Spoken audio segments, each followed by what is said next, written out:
So hello students, चलिए हम अपनी बुक रिवीजन सीरीज में जो हम आईपीसी की बुक रिवीजन सीरीज चला रहे थे कर रहे थे उसमें हम अपना अगला चैप्टर देखते हैं, चैप्टर 5 जो कि है डेंटल प्रोडक्ट या फिर इसको हम क्या कहते हैं, डेंटिफ्राइजेस, डेंटल कैरीज एजेंट। ये डेंटल प्रोडक्ट्स क्या होते हैं, डेंटल प्रोडक्ट्स हम लोग क्यों यूज करते हैं भाई, डेंटल का वर्ड मतलब क्यों यूज हो रहा है। डेंटल डेंटल प्रॉब्लम्स कहा जाता है जब तो हम किसके रिलेटेड बात करते हैं, टीथ से रिलेटेड प्रॉब्लम्स की बात करते हैं। तो डेंटल प्रोडक्ट्स ऐसे प्रोडक्ट्स होते हैं जो हमारे टीथ की हेल्थ को बनाए रखने में हमें हेल्प करते हैं, यही होते हैं डेंटल प्रोडक्ट्स। तो डेंटल प्रोडक्ट्स का हमें यूज क्या पड़ रहा है, क्यों हम यूज कर रहे हैं। हम normal day to day life की बात करते हैं अगर, तो हम डेंटल प्रोडक्ट्स बहुत वाइड रेंज में यूज कर रहे हैं। कैसे हम डेंटल प्रोडक्ट्स में सबसे कॉमन चीज, जो सबसे पहली चीज सुबह ही सुबह यूज करते हैं वो क्या है, टूथपेस्ट। ये क्या है डेंटल प्रोडक्ट, ये टूथपेस्ट क्या करता है, ये क्लीनिंग में हेल्प करता है किसकी, टीथ की। जो अनवांटेड मटेरियल हमारे टीथ पे स्टिक हो जाता है ड्यूरिंग मैस्टिकेशन, ईटिंग, च्यूइंग, तो उस टाइम पे क्या ये डेंटल प्रोडक्ट्स जो टूथपेस्ट है ये उसको रिमूव करने में हेल्प करता है। जब ये रिमूव करने में हेल्प करता है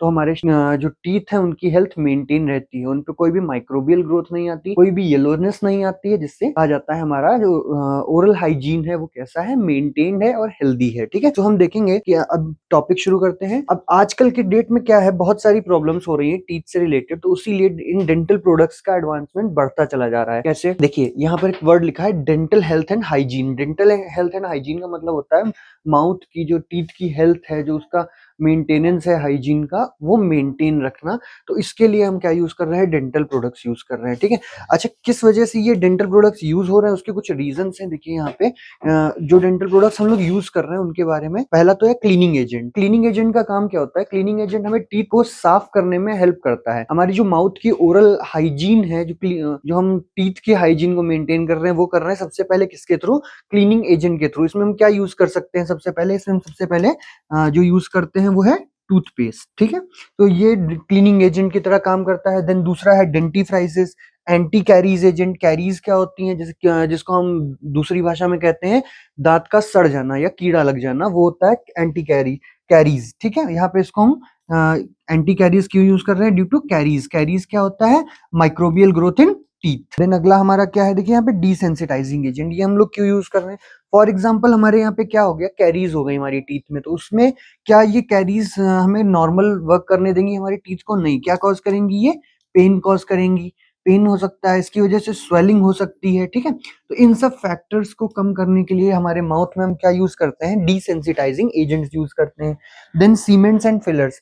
अब कैरीज हुई हैं, हमने प्रॉपर टाइम पे ट्रीटमेंट नहीं कराया, तो वहां पर क्या हो सकता है, वो दांत हमारा खराब हो सकता है, वो टीथ खराब हो सकता है। तो उसके लिए हम क्या करते हैं, यहाँ पर सीमेंट्स एंड फिलर्स का यूज करते हैं। ये सीमेंट्स एंड फिलर्स क्या करते हैं, ये हमारे टीथ को हम उसी के प्रॉपर शेप में वापस बनाने में हमें हेल्प करते हैं। ठीक, then oral antiseptic and astringents. ये ओरल एंटीसेप्टिक एंड एस्ट्रिंजेंट्स हम क्या करते हैं, as a mouthwash use करते हैं। तो ये हमें क्या हेल्प करते हैं, एंटीसेप्टिक। सेप्टिक का मतलब क्या है, माइक्रोबियल ग्रोथ को जो रोके, सेप्सिस को जो रोके, वो एंटीसेप्टिक होता है। ठीक है, तो एंटीसेप्टिक और एस्ट्रिंजेंट हम लोग यूज कर सकते हैं।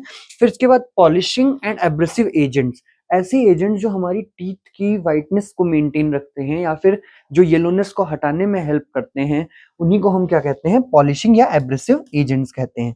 ठीक है, देन आता है पहला, देखिए यहाँ पे क्लीनिंग एजेंट जो मैंने बताया। क्लीनिंग एजेंट की प्रॉपर्टी यहाँ पे क्या है कि एफिशिएंट क्लीनिंग एजेंट क्या होना चाहिए, फाइन पार्टिकल्स होना चाहिए जिनके पास सुटेबल एब्रेसिव प्रॉपर्टी है। सुटेबल एब्रेसिव प्रॉपर्टी का मतलब वो एक ऐसा फोर्स प्रोड्यूस करे जिससे वहां पर जब हम टूथपेस्ट को रब करें अपने टीथ पर, तो वहां पे थोड़ा फ्रिक्शन प्रोड्यूस हो। फ्रिक्शन जब प्रोड्यूस होगा तो वहां पर क्या होगा, जो भी अनवांटेड मटेरियल हमारे टीथ पे स्टक है वो क्या करेगा, वहां से हट जाएगा। ठीक है, अब देखिए एंड इसके अलावा जो क्लीनिंग एजेंट है वो कौन से होते हैं, ज्यादातर फॉस्फेट्स जो होते हैं उनको हम सबसे ज्यादा यूज करते हैं as an anti caries and cleaning agent. ठीक है, इसके अलावा और जो क्लीनिंग एजेंट्स हैं वो भी यूज होते हैं टूथपेस्ट में, टूथ पाउडर में।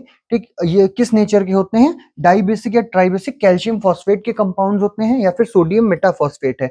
मतलब हम मेनली इसमें क्या यूज कर रहे हैं, या तो फॉस्फेट यूज कर रहे हैं या फिर एक फॉस्फेट नॉर्मली, या फिर अगर हम कंपाउंड की इसी की बात करें तो हम क्या यूज कर रहे हैं यहाँ पे, dibasic and tribasic calcium phosphate and sodium metaphosphate को यूज कर रहे हैं। ठीक, और जो यूज होते हैं उसमें हम लोग क्या यूज करते हैं, कैल्शियम कार्बोनेट एंड प्यूमाइज पाउडर, इनको हम एज अ क्लीनिंग एजेंट यहाँ पे यूज कर रहे हैं। देन डेंटिफ्राइसिस क्या है, डेंटिफ्राइसिस भी क्या करता है, हमें क्लीन करने के लिए हेल्प करता है। जो रीचेबल सर्फेसेस है हमारी टीथ की, उनको टूथब्रश से क्लीन करने में हेल्प करता है, ठीक।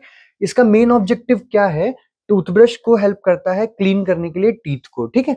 हम टूथब्रश यूज कर रहे हैं, लेकिन हम जब डेंटिफ्राइज का यूज करते हैं तो उसमें क्या होता है, एक लुब्रिकेंसी आ जाती है, जिससे वो जहां पर भी टूथब्रश पहुंच सकता है वहां जाकर क्लीनिंग करेगा, ठीक है। अगर हम मतलब बिना डेंटिफ्राइज के क्लीनिंग कर रहे हैं तो ये क्या करेगा, डेंटल हेल्थ को इफेक्ट करेगा। कैसे भाई, बिना टूथब्रश में जो टूथब्रश के रेशे होते हैं, जो उसके हेयर्स होते हैं, वो क्या करेंगे, हमारे माउथ को एब्रेज कर देंगे, वहां पे फ्रिक्शन प्रोड्यूस करेंगे, तो उससे हमारे जो लिप्स हैं उसका कुछ पार्ट छिल सकता है, उसमें इंजरी हो सकती है। तो ये डेंटिफ्राइज का यूज यहाँ पर जरूरी है। सबसे कॉमन डेंटिफ्राइज जो हम यूज कर रहे हैं वो क्या है, टूथपेस्ट। ये दूसरा एजेंट था डेंटिफ्राइज। इसमें कई सारे डेंटिफ्राइजेस आते हैं, डिपेंड्स कि आप कौन सा यूज करना चाह रहे हैं। देखिए, डेंटिफ्राइज का मतलब ऐसे भी होते हैं, कुछ मेडिकेटेड पाउडर्स हैं, कुछ मेडिकेटेड टूथपेस्ट हैं, तो वो ऐसे डेंटिफ्राइज एक्ट करेंगे। अब यहाँ पर एक बार ये देख लीजिए कि कितने टाइप के होते हैं डेंटिफ्राइजेस। तो बिसबाइगोनाइड्स हैं, क्वाटरनरी अमोनियम सब्सटेंसेस हैं, phenol and essential oils, metal ions and halogens, ये सब क्या करते हैं, ये ऐसा डेंटिफ्राइज एजेंट यहाँ पर एक्ट करते हैं। सबकी अपनी अपनी अलग प्रॉपर्टीज हैं, जिसमें आपको ये कंपाउंड देखिए, कैल्शियम कार्बोनेट। कैल्शियम कार्बोनेट क्या है, देखिए प्रेसिपिटेटेड कैल्शियम कार्बोनेट क्या है, इसका मॉलिक्यूलर वेट है 100.087, और ये इसको दूसरे नाम में हम क्या कहते हैं, प्रेसिपिटेटेड चॉक। और इसमें आईपी फैक्टर क्या दिया गया है कि कैल्शियम जो प्रेजेंट है वो 98% से ज्यादा नहीं होना चाहिए कैल्शियम कार्बोनेट में, ठीक है। कब, जब इसको हम 4 घंटे तक ड्राई करें एट 200 डिग्री सेल्सियस। प्रिपरेशन का मेथड क्या है, हम कैसे इसको एक्सट्रैक्ट कर सकते हैं इंडस्ट्रियल लेवल पे, माइनिंग या क्वेरिंग से। किससे, माइनिंग या क्वेरिंग से। फिर न्यूट्रास्यूटिकल और फार्मास्यूटिकल इंडस्ट्री में हम इसको प्योर क्वेरीड सोर्स से हम क्या कर सकते हैं, मार्बल से भी इसको एक्सट्रैक्ट कर सकते हैं। यहाँ पे देखिए मेडिसिनल यूजेस क्या है इसके। मेडिसिनल यूजेस में सबसे पहला क्या है कि टूथपेस्ट की तरह यूज होना है। सबसे यहाँ पर टूथपेस्ट एंड टूथ पाउडर की तरह यूज कर रहे हैं, तो dental cleaning and polishing agent की तरह भी यूज कर रहे हैं। देन इनएक्सपेंसिव होता है, डाइट्री कैल्शियम सप्लीमेंट या फिर एक एंटासिड की तरह भी हम कैल्शियम कार्बोनेट को यूज करते हैं। फिर इसके अलावा हाइपर फॉस्फेटीमिया, अगर हमारी बॉडी में फॉस्फेट की कंसेंट्रेशन ज्यादा हो रही है तो हम क्या कर सकते हैं, कैल्शियम कार्बोनेट का यूज करके यहाँ पे इस कंडीशन को ठीक कर सकते हैं, ठीक है। अच्छा, ये कब होती है, जब कोई भी पेशेंट क्रॉनिक रेनल फेलियर से सफर करता है, जिसमें फॉस्फेट बाइंडर की कमी होती है, ठीक। और ये क्या करता है, कैल्शियम कार्बोनेट एक फॉस्फेट बाइंडर की तरह एक्ट करता है। फिर और क्या है, देखिए ये एक इनर्ट फिलर की तरह यूज होता है टैबलेट्स में। कैल्शियम कार्बोनेट को हम लोग as a ingredient, active ingredient के अलावा भी यूज करते हैं। जो हम लोग अदर मटेरियल्स डालते हैं, सब्स्टिट्यूएंट्स ऐड करते हैं, उनको एडजुवेंट्स यूज कर रहे हैं फार्मास्यूटिकल इंडस्ट्री में, उसकी तरह भी यूज कर सकते हैं। देन अगला देखिए क्या है हमारा, एंटी कैरीज एजेंट और फ्लोराइड्स। ज्यादातर जो एंटी कैरीज एजेंट्स होते हैं वो फ्लोरीन के कंपाउंड्स होते हैं, इसलिए हम इनको फ्लोराइड्स भी कहते हैं। जब माइक्रोबियल ग्रोथ हो जाती है, जब माइक्रोबियल ग्रोथ होती है हमारी टीथ में, तो वहां पर क्या होता है, टूथ डिके हो जाता है। टूथ डिके की वजह से क्या होगा, डीकैल्सिफिकेशन होगा, या फिर कह लो कैल्शियम का रिमूवल हो जाएगा, या फिर एक फाउल माउथ ऑर्डर, मतलब मुंह से बहुत ही गंदी स्मेल आना शुरू हो जाएगी, जो कि अनबियरेबल होगी। तो ये कब हो रहा है, जब हमारा टूथ डिके हो रहा है। और टूथ डिके क्यों हो रहा है, जब माइक्रोब्स क्या कर रहे हैं, इन कार्बोहाइड्रेट्स पे एक्ट करके एसिड प्रोड्यूस कर रहे हैं, जो क्या कर रहे हैं, डेंटल कैरीज में कॉज कर रहे हैं, या टूथ डिके कॉज कर रहे हैं। देन इसका क्लासिफिकेशन अगर हम देखें तो वो क्या है, क्लासिफिकेशन में देखिए सिस्टमिक फ्लोराइड्स हैं। सिस्टमिक फ्लोराइड्स के बाद में आपके टॉपिकल फ्लोराइड्स हैं। टॉपिकल फ्लोराइड्स क्या करते हैं, ये हमारी टीथ के ऊपर लगाए जाते हैं। फिर फ्लोराइड सॉल्यूशन इन जेल, इनसे हम गार्गल कर सकते हैं, जेल हम लगा सकते हैं।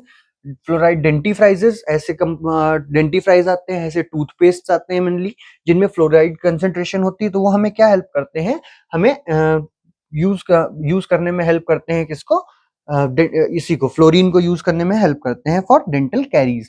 अब देखिए फ्लोराइड का यूज क्या है in treatment of dental caries. देखिए फ्लोराइड क्या है, जनरली डेंटल कैरीज में क्यों ऐड किया जाता है, for prevention. Prevent dental caries, इसलिए यूज करते हैं हम इसको डेंटिफ्राइज में। ठीक, इससे रिजल्ट्स बहुत अच्छे मिले हैं। जब हम ह्यूमन बॉडी की बात करते हैं तो फ्लोराइड आयन क्या है, बहुत ही ट्रेस अमाउंट में प्रेजेंट है, बहुत ही कम अमाउंट में प्रेजेंट है, और लेकिन क्वांटिटी जो है वो एफिशिएंट रहती है। बट इन केस कि जब हमारा डिके होता है टीथ का, तो वहां पर हम एक्सटर्नल क्वांटिटी प्रोवाइड करके क्या करते हैं, फूड एंड वाटर के थ्रू इसको ठीक कराते हैं। ठीक, लेकिन जहां पर क्या है प्रॉब्लम होती है, अब हर जगह फ्लोरीन का क्वांटिटी वाटर और फूड में सेम नहीं होती। तो ऐसी जगह जहां पर फ्लोरीन की क्वांटिटी कम होती है वाटर और फूड प्रोडक्ट्स में, तो वहां पर डेंटल प्रॉब्लम्स ज्यादा देखने को मिलती हैं। क्यों? बिकॉज यहाँ पर कैरीज को जो प्रिवेंट करता है फ्लोरीन, वही प्रेजेंट नहीं है एडिक्वेट अमाउंट में, तो यहाँ पर हमें प्रॉब्लम देखने को मिलेगी। अब हम क्या करते हैं, हम ह्यूमन हेल्थ को मेंटेन करने के लिए इस क्लोरीन को क्या कर रहे हैं, म्यूनिसिपल वाटर सप्लाई में ऐड कर रहे हैं। तो म्यूनिसिपल वाटर सप्लाई में जब ऐड कर रहे हैं तो इस प्रोसेस को हम क्या कहते हैं, फ्लोरिडेशन कहते हैं। यहाँ पे लिखा हुआ है देखिए, फ्लोरिडेशन कहते हैं। ये फ्लोरिडेशन प्रोसेस हमें क्या हेल्प करता है, हमारे पास जो फ्लोरीन की कमी है उसको कम कराता है, और कम कराएगा तो वहां पर क्या होगा, कम कराएगा तो वहां पर सॉरी जब बढ़ाएगा एक फ्लोरीन की कंसेंट्रेशन, तो ये क्या करेगा, ये सेप्सिस को रोकेगा, या फिर कह लीजिए माइक्रोबियल ग्रोथ को रोकेगा, और ओवरऑल क्या करेगा, ह्यूमन हेल्थ को सही करने में हेल्प करेगा। ठीक है, अब इसको हम एडमिनिस्टर कैसे कर सकते हैं, देखिए fluorides can be administered through either through oral और टॉपिकल रूट। हम उसको ओरल मतलब माउथ के रूट से लें या फिर टॉपिकल रूट से लें। जब हम इसका इंटरनल एडमिनिस्ट्रेशन करते हैं सॉल्ट या सॉल्यूशन फॉर्म में, तो ये रैपिडली एब्जॉर्ब हो जाता है। रैपिडली एब्जॉर्ब होने के बाद में ये ट्रांसपोर्ट होता है, और बोन मतलब जो बोन है या फिर डेवलपिंग टीथ है उसमें क्या हो जाएगा, डिपॉजिट हो जाएगा, और जो रिमेनिंग कंसेंट्रेशन है वो किडनी क्या कर देगी, एक्सक्रीट कर देगी। अब जब डिपॉजिट हो गया, तो डिपॉजिट होने के बाद जो सरफेस मतलब जो टीथ सरफेस पे रिक्वायर्ड है डेंटल कैरीज को प्रिवेंट करने के लिए और लीजन्स को प्रिवेंट करने के लिए, तो वो कहाँ क्या होगा, जो वहां पे डिपॉजिट हुआ, तो जब कैरीज हुई तो वो फ्लोरीन वहां से निकलेगा। भाई मान लीजिए ये टूथ है हमारा, यहाँ पर ये टूथ है, ठीक, टूथ के यहाँ पर कैरीज हो गई। अब ये टूथ इतना खराब हो गया, अब टूथ जब खराब हो गया है, ये पार्ट में कैरीज हो गई हैं। अब मेरे पास यहाँ पे बॉडी में क्या है, फ्लोरीन की कंसेंट्रेशन है, यहाँ पे फ्लोरीन है हमारी बॉडी में, बोन्स में। फ्लोरीन कहाँ प्रेजेंट है, बोन्स में प्रेजेंट है। तो ये फ्लोरीन अब रिलीज होगा और इसमें जाके एक्ट करेगा, जिससे यहाँ पर ये सेप्सिस रुक जाएगी। ठीक, इसी को हम और क्या कहते हैं, इसी कंडीशन को हम क्या कहते हैं, जब ये टीथ खराब हो रहा होता है इसकी ना होने की वजह से, डेंटल फ्लोरोसिस कहते हैं। ठीक है, देखिए यहाँ पे a small quantity of fluoride is usually added in preparation where some quantity of fluoride may cause mottling of teeth enamel and is usually known as dental fluorosis. मतलब ये ठीक तो करेगा, लेकिन ये क्या करेगा, मॉटलिंग कर देगा टीथ की। मॉटलिंग का मतलब होता है कैप लाइक स्ट्रक्चर बन जाता है वहां पर, तो वो हो सकता है ये कॉज करे, तो ये इसका साइड इफेक्ट है। अब फ्लोरिडेशन जब हम करते हैं पब्लिक वाटर सप्लाई का, तो ये कॉमन प्रोसेस है और ओरल एडमिनिस्ट्रेशन में हेल्प करता है। ठीक, अब देखिए मैकेनिज्म क्या है, देखिए यहाँ पे फ्लोराइड आइन जो है वो क्या कर रहा है, हाइड्रोक्सिल आइन को रिप्लेस कर रहा है, किसमें, हाइड्रोक्सिल एपेटाइट में। जो हाइड्रोक्सिल चैम्बर है उसमें क्या कर रहा है, रिप्लेस कर रहा है। ठीक, अच्छा ये कहां पर प्रेजेंट होता है hydroxyl apatite, crystalline structure of enamel, जो इनेमल में है उसी में ये हाइड्रोक्सिल आयन प्रेजेंट होता है। तो फ्लोराइड आयन उसको रिप्लेस करता है। तो रिप्लेस क्रिस्टल जो होता है उसको हम क्या कहते हैं, फ्लोरापेटाइट कहते हैं। ये क्या करता है, ये एसिड से रेजिस्टेंट रहता है और टीथ को बचाता है बाई प्लेग बैक्टीरिया। एक ज्यादा एफिशिएंसी शो करता है इसको बचाने में देन हाइड्रोक्सिल एपेटाइट। मतलब जब हम फ्लोरीन यूज करते हैं, फ्लोरीन की जो प्रिवेंटिंग कैपेसिटी है वो ज्यादा है देन हाइड्रोक्सिल की प्रिवेंटिंग कैपेसिटी से ये कंपैरेटिवली कम है। ठीक, अब जब एब्जॉर्प्शन होगा, एब्जॉर्प्शन होने के बाद देखिए यहाँ पे हाइड्रोक्सिल एपेटाइट था, यहाँ से फ्लोरीन आया, इसने इसको रिमूव किया, रिमूव करके खुद आया, और यहाँ पर क्या होगा, इस कंपाउंड की अब जो एंटी कैरीज शो करने की या फिर जो कैरीज को रोकने की एफिशिएंसी होगी फ्लोरीन की, उसको बढ़ जाएगा। अब यहाँ पे बढ़ जाएगा और यहाँ पे कैरीज होने के चांसेस कम होंगे। तो ये पूरा रोल था कि कैसे फ्लोरीन हमें हेल्प करता है बॉडी में मेंटेन करने में बॉडी हेल्थ को या बॉडी टीथ हाइजीन को। अब यहाँ पे एक कंपाउंड है सोडियम फ्लोराइड, ये मोस्ट कॉमनली यूज होता है, देखना है इसको, इसका ऐसे भी है। Sodium fluoride is a colourless inorganic compound. ये कलरलेस इनऑर्गेनिक कंपाउंड है जिसमें फ्लोरीन आयन प्रेजेंट होता है, फ्लोराइड आयन प्रेजेंट होता है, और ये बहुत ही अच्छा सोर्स होता है फ्लोराइड आयन का, एक्सपेंसिव भी नहीं है और साथ ही साथ हाइग्रोस्कोपिक है, कम मतलब हाइग्रोस्कोपिक है देन पोटेशियम फ्लोराइड। ठीक, कैसे ऑब्टेन कर सकते हैं? हम सोडियम बाइकार्बोनेट को हाइड्रोजन फ्लोराइड के साथ रिएक्ट कराएं। हाइड्रोजन फ्लोराइड कितना या फिर हाइड्रोफ्लोरिक एसिड कितना? 40%। ठीक, 40% हाइड्रोफ्लोरिक एसिड ले लें, फिर उसके बाद जब रिएक्ट कराएंगे तो सोडियम फ्लोराइड मिलेगा, वाटर और कार्बन डाइऑक्साइड लिबरेट होगी। तो ये एक प्रोसेस हो गया। फिर इसको और हम कैसे प्रिपेयर कर सकते हैं? हमारे पास मिनरल है क्रायोलाइट। क्रायोलाइट मिनरल को हम क्या करें? एक्सेस सोडियम हाइड्रोक्साइड के साथ रिएक्ट कराएं। ठीक, रिएक्ट कराने पे अल्मीनियम फ्लोराइड जो है वो बनेगा। जो अल्मीनियम फ्लोराइड है वो सॉल्युबल है अल्कली सॉल्यूशन में और अनडिसॉल्व रहेगा। ठीक है, देखिए ये तो सॉल्युबल है, लेकिन जो सोडियम फ्लोराइड बनेगा, एक्सट्रैक्ट जो करेगा वो क्या होगा? अनसॉल्युबल होगा, डिसॉल्व नहीं होगा, तो वो हॉट वाटर के साथ में एक्सट्रैक्ट कर दिया जाएगा। एल्यूमिनियम फ्लोराइड तो डिसॉल्व हो जाएगा, सोडियम फ्लोराइड हॉट वाटर के साथ निकाला जाएगा। इसके अलावा हम कैल्शियम फ्लोराइड की रिएक्शन अगर सोडियम बाइकार्बोनेट से कराएं तो भी हमें क्या मिल जाएगा? सोडियम फ्लोराइड मिल जाएगा। ठीक है, अब प्रॉपर्टीज देख लीजिए इसकी। सोडियम फ्लोराइड क्या है? एक व्हाइट कलरलेस ओडरलेस सॉलिड है जिसका मेल्टिंग पॉइंट 993 डिग्री सेल्सियस तक होता है। मेडिसिनल यूज क्या है इसके? डाइट में यूज करते हैं डेंटल कैरीज को प्रिवेंट करने के लिए। दूसरा, टीथ एनेमल रेजिस्टेंस को मतलब प्रोवाइड करता है एसिड की तरफ, और रीमिनरलाइजेशन में भी हेल्प करता है। ये यूजेस थे इसके। अब अगला आता है डिसेंसिटाइजिंग एजेंट। जैसा मैंने बताया, ये क्या करता है? ये जो हमारा पल्प डैमेज हुआ है, जो हमारा टीथ डैमेज हुआ है, उसकी वजह से जो सेंसेशन आ रही हैं, जो पेनफुल सेंसेशंस अकर हो रही हैं, उनको क्या करता है? कम करता है। ठीक है, अब जब कम करता है, ये कोई इमीडिएट रिलीफ नहीं प्रोड्यूस करता। मतलब अगर ये यूज करना है तो ये तुरंत रिजल्ट नहीं प्रोड्यूस करेगा, कुछ टाइम के बाद ये डिजायर्ड रिजल्ट देना शुरू करेगा। ठीक है, अब इसका अगर क्लासिफिकेशन देखिए तो दो टाइप का होता है, केमिकल एंड फिजिकल। इसमें anti inflammatory, protein precipitating and tubule occluding, and physical में tubule sealing and physical protection है। इसमें हम देखिए क्या यूज कर रहे हैं। इसमें हम जिंक यूजिनॉल सीमेंट यूज कर रहे हैं। जिंक यूजिनॉल सीमेंट क्या होता है? Zinc eugenol cement generally zinc oxide eugenol compound होता है। ठीक, जिंक ऑक्साइड यूजिनॉल कंपाउंड होता है। इसको हम कैसे फॉर्म कर रहे हैं? जिंक ऑक्साइड और यूजिनॉल को क्या कर रहे हैं? क्लो ऑयल में लेके रिएक्ट करा रहे हैं, तो ये जिंक यूजिनॉल सीमेंट बन रहा है। अब जिंक यूजिनोलेट चिलेट फॉर्म होता है इसकी वजह से, एसिड बेस रिएक्शन की वजह से। वाटर क्या करता है? यहाँ पे कैटलिस्ट की तरह एक्ट करता है, और जो मेटल सॉल्ट प्रेजेंट है वो क्या करेगा? एक एक्सेलरेटर होगा, एक कैटलिस्ट प्रमोटर होगा। इसको हम कहाँ यूज कर रहे हैं? इसको हम एक्यूट या क्रॉनिक पल्पेटाइटिस में यूज कर रहे हैं, जिंक यूजिनॉल सीमेंट को। इसमें कंपोजिशन देख लीजिए क्या होता है। कंपोजिशन में इसमें जिंक ऑक्साइड होता है, व्हाइट रेजिन होता है, zinc acetate, zinc stearate and liquid eugenol. इसके अलावा ऑलिव ऑयल प्रेजेंट होता है। इसका यूज कहाँ पर है? डेंटिस्ट्री में सबसे पहले as a filling cement material. ठीक है, जब टूथ डिके हो गया, टूथ खराब हो गया, तो वहां पर एक गैप बन जाती है, तो उसको फिल करने में हेल्प करता है। इसके अलावा टेम्पररी फिलिंग और ट्रीटिंग डेंटल कैरीज। तीसरा है impression material during construction of complete dentures. जब हम पूरा टीथ अपना बना रहे होते हैं तो वहां पर ये एक इम्प्रेशन मटेरियल की तरह भी यूज होता है।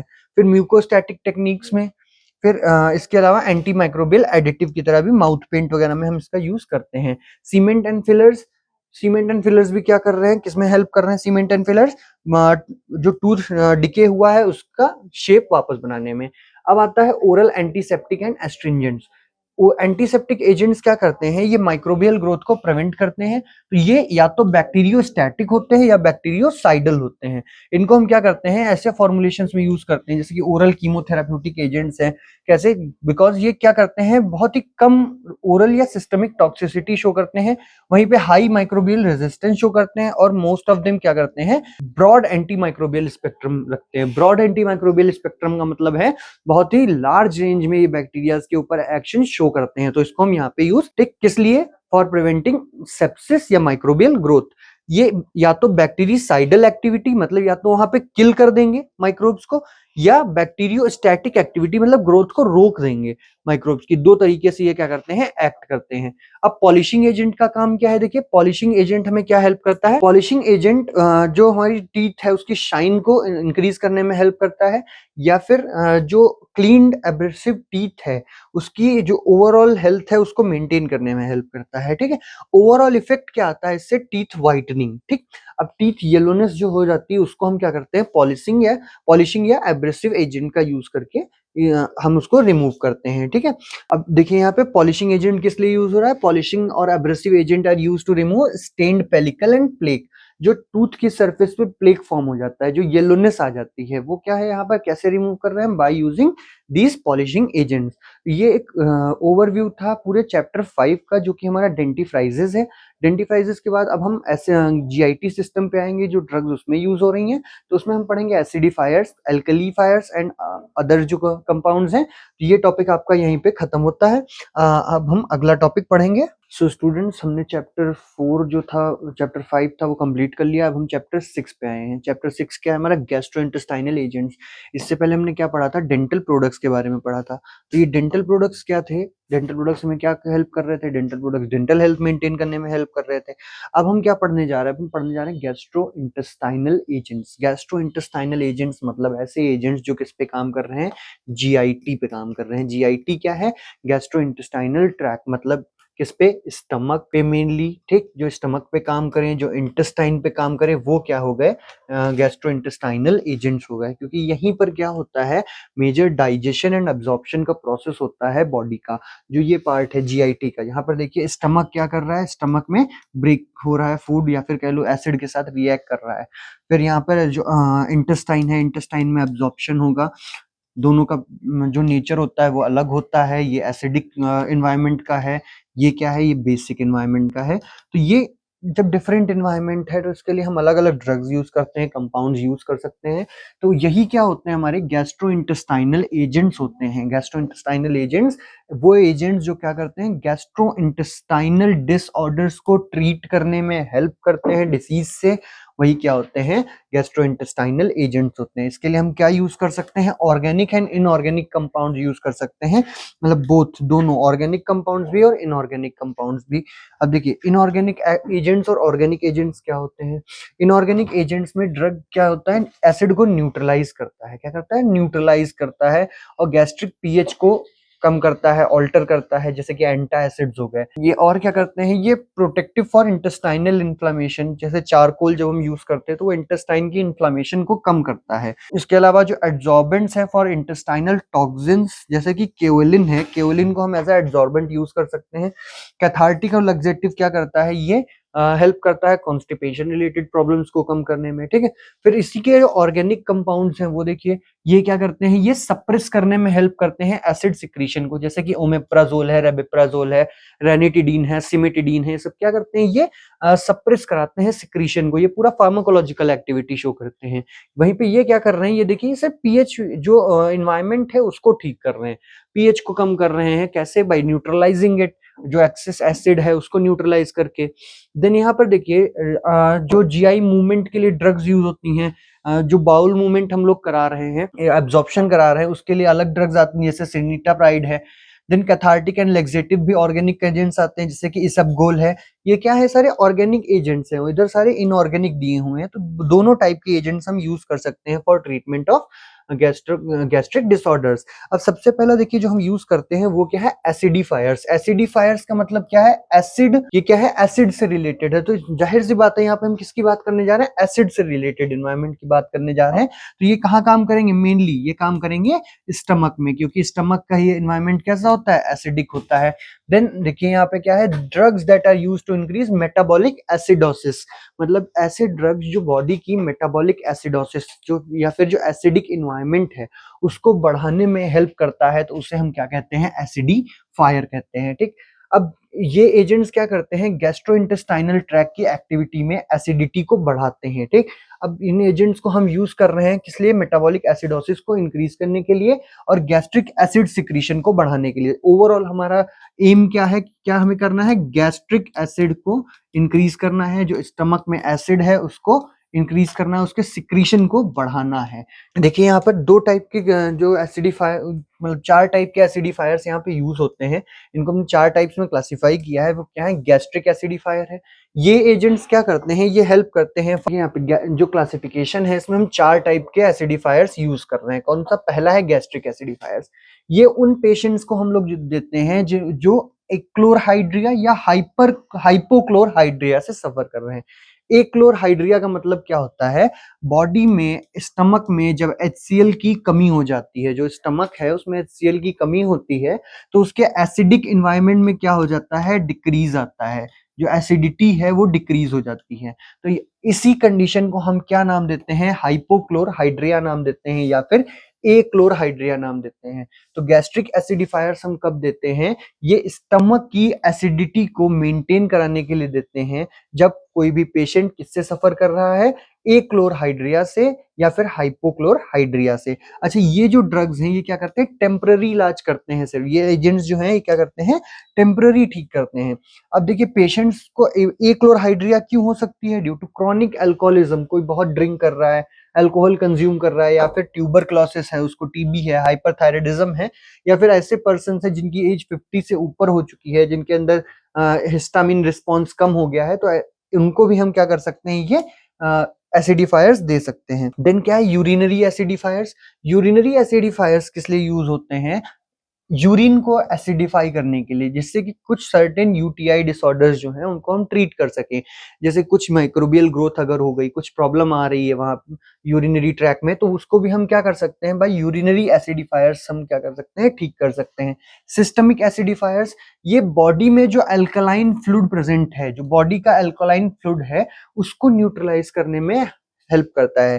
जैसे बॉडी में अगर सिस्टमिक एल्कोलोसिस कॉज हो गई, बॉडी के अंदर सिस्टमिक एल्कोलोसिस की कंडीशन आ गई, तो वहां पर ये सिस्टमिक एसिडिफायर्स क्या करेंगे, ये बॉडी में जो अल्कलीन फ्लूइड प्रेजेंट है एक्स्ट्रा, उसको न्यूट्रलाइज करने में हेल्प करेंगे। देन एसिड की बात करते हैं।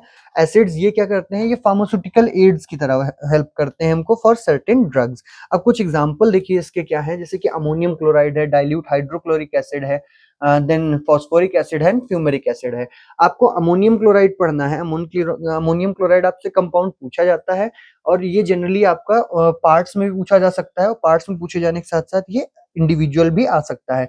देखिए अमोनियम क्लोराइड होता क्या है, अमोनियम क्लोराइड NH4Cl इसका मॉलिक्यूलर फॉर्मूला है, 53.50 इसका मॉलिक्यूलर वेट है, और आईपी फैक्टर क्या कहता है कि ammonium chloride is not having not less than 99.5% ammonium chloride, जब उसको हम क्या करते हैं, जब उसको हम सिलिका जेल के साथ कंपेयर करते हैं, जो कि 4 घंटे तक ड्राई किया गया है। अब मेथड ऑफ प्रिपरेशन पे आते हैं। अगर हम अमोनिया की रिएक्शन HCl से करा दे तो हमें क्या मिल जाएगा, अमोनियम क्लोराइड मिल जाएगा। ये क्या कंपाउंड है, ये है हमारा अमोनियम क्लोराइड। अब ये अमोनियम क्लोराइड कंपाउंड बन गया यहाँ पे, यही हमारा क्या है, कंपाउंड ऑफ इंटरेस्ट है। ठीक है, अब इसको हम प्योरीफाई करते हैं, तब हम इसको यूज करते हैं। इसके अलावा हम कैसे इसको यूज बना सकते हैं, prepared by reaction of ammonia gas liquors with lime. Lime के साथ रिएक्ट करा के अमोनिया लिक्वर्स, गैस लिक्वर्स को हम क्या करें, प्रोडक्ट आए, इंटरमीडिएट आए, उसको हाइड्रोक्लोरिक एसिड के से पास कराएं, तो क्या बन जाएगा हमारा, हमारा यहाँ पर अमोनियम क्लोराइड बन जाएगा। ठीक है, देन आते हैं इसके एसे पे। एसे हम कैसे कर रहे हैं, देखिए अमोनियम क्लोराइड का एसे हम कर रहे हैं थ्रू वोलार्ड मेथड। किसके थ्रू कर रहे हैं, वोलार्ड मेथड के थ्रू।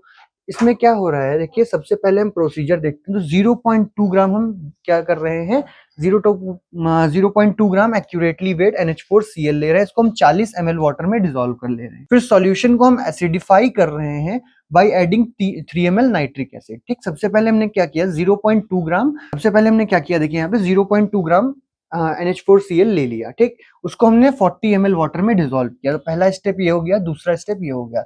अब तीसरे में क्या है, देखिए यहाँ पे हमने क्या किया, एसिडिफाई किया इसको 3 ml नाइट्रिक एसिड ऐड करके। फिर जो रिजल्टेंट सॉल्यूशन आया उसको हम क्या कर रहे हैं, 50 ml N/10 silver nitrate solution से क्या कर रहे हैं, टाइट्रेट करा रहे हैं। ये कौन सा स्टेप हो गया, ये फोर्थ स्टेप हो गया। फिर उसमें 5 ml नाइट्रोबेंजीन ऐड कर रहे हैं, क्यों, ये एज अ इंडिकेटर एक्ट करेगा। अब जो सॉल्यूशन आएगा N/10 अमोनियम थायोसाइनेट का, उसको हम क्या करेंगे, एक्सेस सिल्वर नाइट्रेट का, जो एक्सेस सिल्वर नाइट्रेट है उसको टाइट्रेट करने में हेल्प करेंगे यूजिंग फेरिक अमोनियम सल्फेट, जिसकी क्वांटिटी है 2 ml। ये फेरिक अमोनियम सल्फेट यहाँ पे दूसरा इंडिकेटर यूज होगा। तो यहाँ पर जो हम प्रोसेस यूज कर रहे हैं वो क्या है, बैक टाइट्रेशन है। ठीक है, या फिर इनडायरेक्ट टाइट्रेशन है। इसमें हम क्या कर रहे हैं, देखिए पहले हमने NH4Cl की रिएक्शन कराई सिल्वर नाइट्रेट से, फिर जो सिल्वर नाइट्रेट बचा उसको हमने क्या किया, अमोनियम थायोसाइनेट से रिएक्ट करा के यहाँ पे क्या किया, जो क्वांटिटी थी उसको पता कर लिया। अब यहाँ पर देखिए इसका आईपी फैक्टर क्या निकल के आया, 1 ml सिल्वर नाइट्रेट किसके इक्वल है, किसके इक्विवेलेंट, 0.005349 ग्राम अमोनियम क्लोराइड के इक्विवेलेंट है। तो इसका हम कैसे कर सकते हैं टाइट्रेशन, एसिड बेस मेथड से कर सकते हैं। दूसरा प्रोसीजर इसका दे रखा है कि हम सबसे पहले क्या करें, 0.1 ग्राम NH4Cl लें, उसको कॉनिकल फ्लास्क में ट्रांसफर करें, उसमें 50 ml वाटर ऐड कर दें। फिर सॉल्यूशन में हम 5 ml न्यूट्रलाइज फॉर्मल्डिहाइड ऐड करें। ठीक, ये फॉर्मल्डिहाइड सॉल्यूशन में कुछ अमाउंट फॉर्मिक एसिड का भी ले सकते हैं हम, ठीक, जिससे कि एटमॉस्फेरिक ऑक्सीडेशन, सॉरी, ये जो फॉर्मिक एसिड यहाँ पर आएगा वो क्यों होगा, ड्यू टू एटमॉस्फेरिक ऑक्सीडेशन होगा। ठीक, और फिनोफ्थलीन क्या करें हम, एज एन इंडिकेटर यूज करें। फिर थर्ड स्टेप में जब हम टाइट्रेशन कराएंगे, तो टाइट्रेशन कराने के बाद में जो हाइड्रोक्लोरिक एसिड लिबरेट हो रहा है, जब हम उसको सोडियम हाइड्रोक्साइड के साथ टाइट्रेट करेंगे फिनोफ्थलीन इंडिकेटर के थ्रू, तो वो हमें रिएक्शन शो करेगा। फिर अमोनियम क्लोराइड को हम हाइड्रोलाइज कर रहे हैं to produce ammonium hydroxide and hydrogen chloride. अब जब फॉर्मल्डिहाइड ऐड करते हैं तो रिएक्शन एक्सेलरेट होती है और अमोनिया को फिक्स करती है, जिससे कि हेक्सामीन का फॉर्मेशन वहां पे होता है। ठीक, अब ये देखिए यहाँ पर रिएक्शन दी हुई है पूरी, यहाँ पे हेक्सामीन बना। हम देखते हैं इसकी प्रॉपर्टीज क्या होती हैं। Properties, white colourless crystalline powder है, ठीक है, स्लाइटली हाइग्रोस्कोपिक मतलब वाटर अब्सॉर्बिंग कैपेसिटी है, ओडरलेस है, इसके अलावा ओडरलेस कूलिंग सलाइन टेस्ट देता है, मतलब कूलिंग सेंसेशन देता है, फ्रीली सॉल्युबल है वाटर और ग्लिसरीन में, स्पेरिंगली सॉल्युबल है अल्कोहल में। ठीक है, अब इसके मेडिसिनल यूज क्या है। मेडिसिनल यूज में देखिए, एसिड बेस इक्विलिब्रियम को क्या करता है, मेंटेन कराता है, डायरेटिक इफेक्ट प्रोड्यूस करता है। फिर स्मॉल अमाउंट ऑफ डोज जब हम लेते हैं तो ये किसकी तरह, एक्सपेक्टोरेंट की तरह भी या फिर डायाफोरेटिक एजेंट की तरह भी यूज होता है, यूज किया जाता है। बाकी के कंपाउंड्स आपके जो है बुक में दिए गए हैं, आप उसको वहां से पढ़ सकते हैं। अब हम अगले कैटेगरी की तरफ चलेंगे, जो है एंटासिड। एंटासिड का मतलब होता है, देखिए अगर हमारी बॉडी में क्या होता है, जैसे कुछ कंडीशन ऐसी आ जाती है जब बॉडी में एसिड की कंडीशन बहुत, एसिड की जो कंसेंट्रेशन है या फिर एसिड की जो क्वांटिटी है वो बहुत ज्यादा बढ़ जाती है, तो उस क्वांटिटी को भी हमें ठीक करना है, बिकॉज वो कंडीशन किसकी हो रही है, हाइपर क्लोरहाइड्रिया की, जिसमें एसिड बढ़ रहा है। एसिड जब बढ़ता है तो वो क्या कर सकता है, म्यूकस लेयर जो है हमारे स्टमक की, उसको डैमेज कर सकता है, या फिर कोई जो अदर हमारे बॉडी पार्ट्स हैं उसको भी डैमेज कॉज कर सकता है।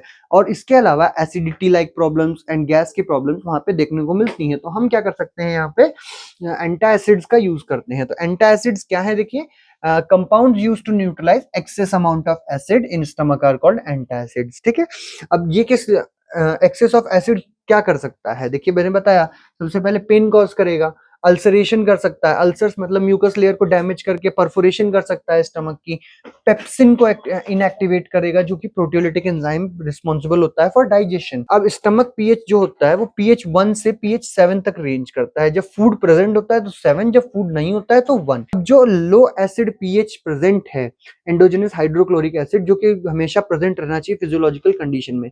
अब हाइपर एसिडिटी की वजह से क्या होगा, हाइपर एसिडिटी जब होगी तो हार्ट बर्न मतलब गैस्ट्रिक एसिड ईसोफेगस में आ जाता है, जिसको हम नॉर्मल भाषा में खट्टी डकारे आना कहते हैं। गैस्ट्राइटिस मतलब एक जनरल इन्फ्लामेशन गैस्ट्रिक म्यूकोसा का, या फिर पेप्टिक अल्सर, ये कंडीशंस कॉज हो सकती हैं अगर हाइपर एसिडिटी की कंडीशन बनी रहती है। एंटासिड की प्रॉपर्टीज क्या है, देखिए ये नॉन एब्जॉर्बेबल होने चाहिए। कैसे होने चाहिए, ये नॉन एब्जॉर्बेबल होने चाहिए, बिकॉज ये क्या कर रहे हैं, सिस्टमिक एल्कोलाइसिस कॉज कर रहे हैं। कब, जब ये एब्जॉर्ब होते हैं सिस्टमिकली। ये कॉन्स्टिपेशन नहीं कॉज करना चाहिए। एंटासिड्स का ये सबसे प्राइम साइड इफेक्ट रहता है कि वो कॉन्स्टिपेशन कॉज करते हैं। फिर रैपिडली एक्ट करें for a long period of time, ये नहीं कि हमने लिया, काम हुआ और फिर से वही चीज दोबारा हो रही है, नहीं, ये लॉन्ग पीरियड ऑफ टाइम के लिए काम करना चाहिए। फिर पीएच जो होना चाहिए 4 से 6 की रेंज में होना चाहिए, बिकॉज ये अगर खुद एसिडिक नहीं होगा, सॉरी खुद स्लाइटली एसिडिक नहीं होगा, तो ये हाइयर एसिडिक की जो कंडीशन है उसको न्यूट्रलाइज नहीं कर पाएगा। ठीक, इसका जो अप्रोच होना चाहिए वो कुछ कुछ बेसिक नेचर की तरफ होना चाहिए।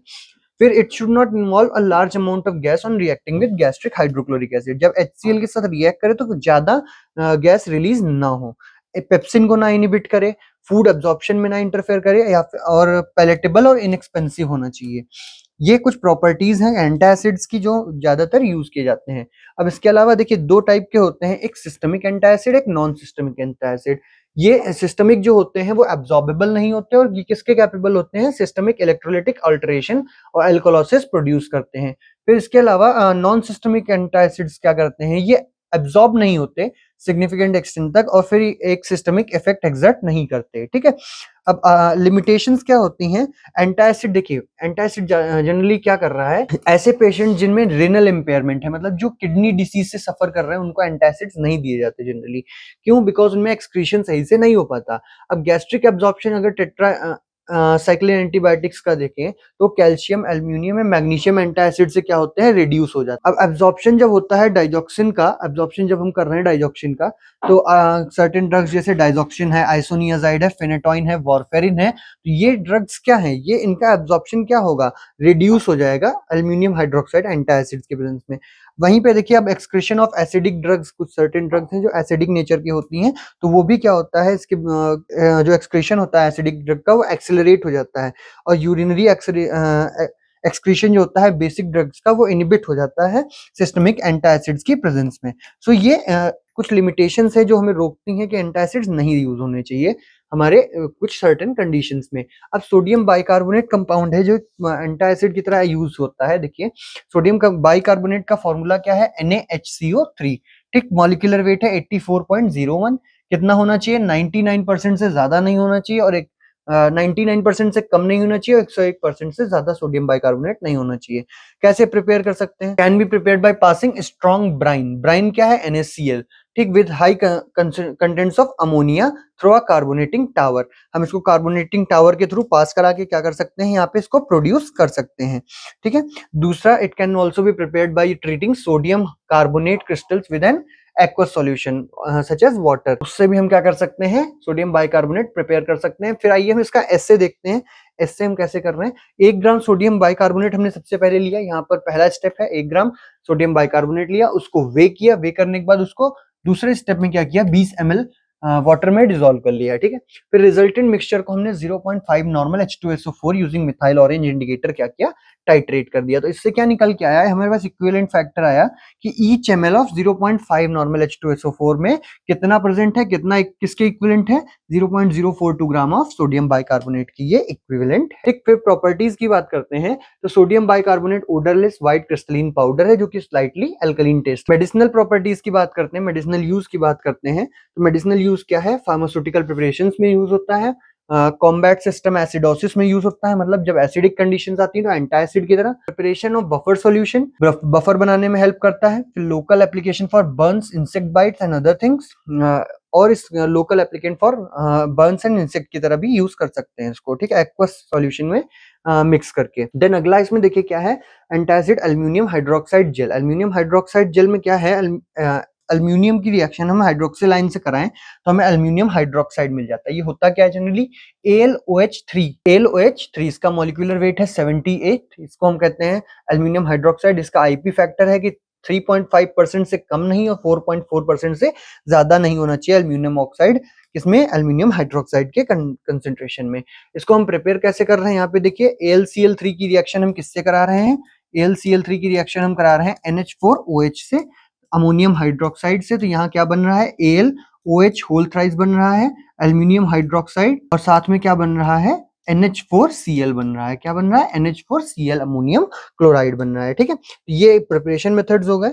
अब इसके बाद प्रॉपर्टीज क्या है, white coloured gel soluble in acid and alkalis. Aluminium hydroxide ये सर्टेन केमिकल रिएक्शंस देता है जो आप बुक में देखिएगा आपको मिलेंगी। फिर इसके मेडिसिनल यूजेस पे आते हैं। मेडिसिनल यूजेस क्या करते हैं, मेडिसिनल यूजेस क्या है इसके, aluminium hydroxide non systemic weak antacid है, पेप्टिक अल्सर को ट्रीट करने में और स्किन को प्रोटेक्ट करने में यूज होता है एक एस्ट्रिंजेंट की तरह। इसके अलावा पेप्सिन को एब्जॉर्ब कराने में भी हेल्प करता है। देन आते हैं हम लोग अपने अगले टॉपिक पे, हम आते हैं कैथार्टिक्स पे। कैथार्टिक्स क्या है, कैथार्टिक्स ऐसे थेराप्यूटिक एजेंट्स हैं जो डेफिकेशन की प्रोसेस को इंक्रीज कराते हैं। डेफिकेशन मतलब क्या है, जो क्रीशन की प्रोसेस को इंक्रीज कराते हैं, जो बॉडी से वेस्ट रिमूवल प्रोसेस है उसी को हम डेफिकेशन कहते हैं।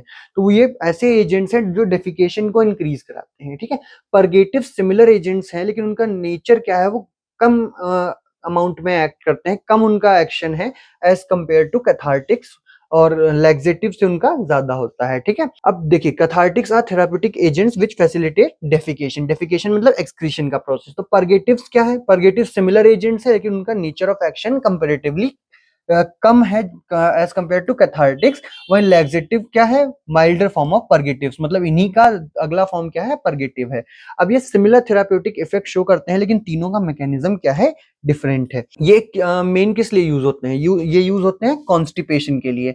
कॉन्स्टिपेशन क्यों हो रहा है? वीक इंटेस्टाइन, मतलब इंटेस्टाइन ही हमारी वीक है, एब्जॉर्प्शन नहीं हो रहा सही से, इंटेस्टाइनल स्पैज्म आ रहा है, इंजरी हो रही है, इंजरी मतलब सर्टेन ड्रग्स की वजह से, डाइट की वजह से, फीकल मटेरियल ड्राई हो जा रहा है, वाटर का रीअब्जॉर्प्शन हो जा रहा है। तो इन सब वजहों से क्या हम यूज करते हैं? कैथार्टिक्स यूज कर सकते हैं, लैक्सेटिव या परगेटिव्स यूज करते हैं, जो जिसमें लैक्सेटिव एंड परगेटिव्स क्या है, वो एज अ ल्यूब्रिकेंट काम करते हैं। वो कॉन्स्टिपेशन में एज अ ल्यूब्रिकेंट काम करते हैं और बावल को एम्प्टी कराने में हेल्प करते हैं। क्लासिफिकेशन देखिए, इसमें है स्टिमुलेंट्स हैं, बल्क परगेटिव्स हैं, ल्यूब्रिकेंट्स हैं।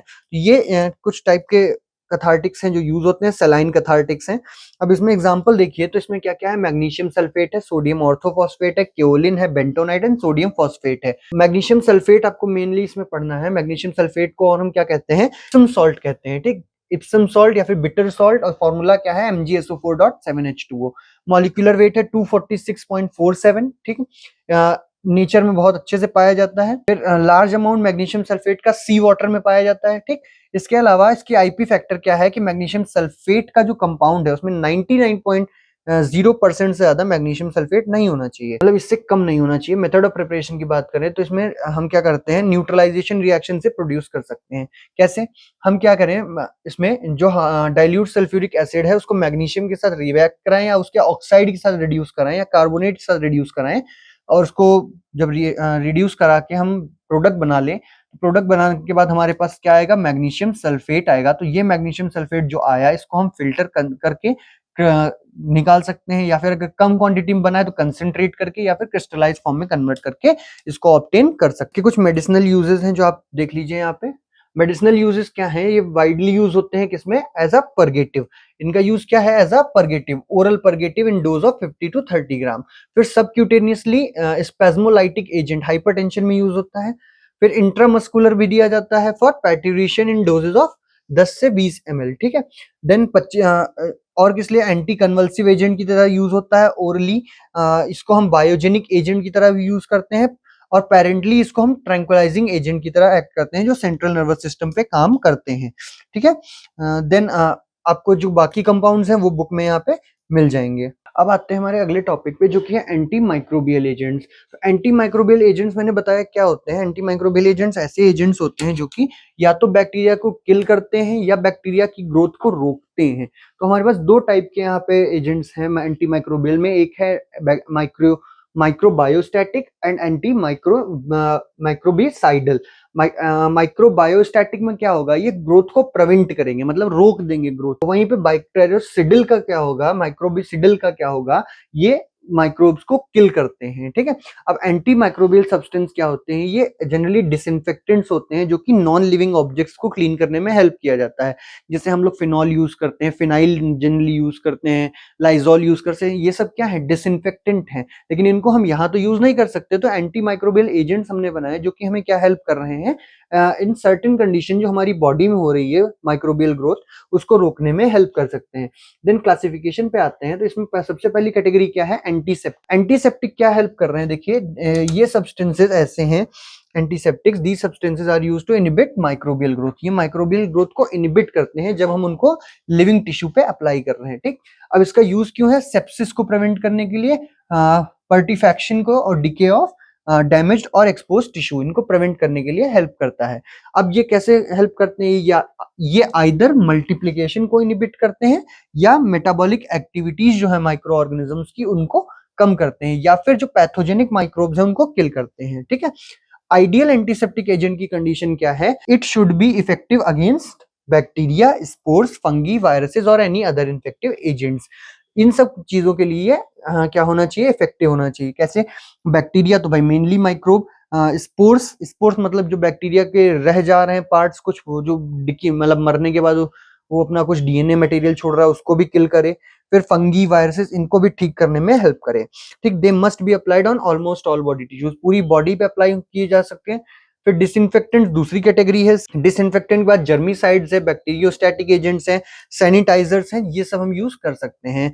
अब देखिए यहाँ पर कौन कौन से मैकेनिज्म है एंटी माइक्रोबियल एक्शन के। पहला है ऑक्सीडेशन, ठीक है। ऑक्सीडेशन किसका? परऑक्सी एसिड्स, ऑक्सीजन लिबरेटिंग परमैंगनेट्स, ठीक।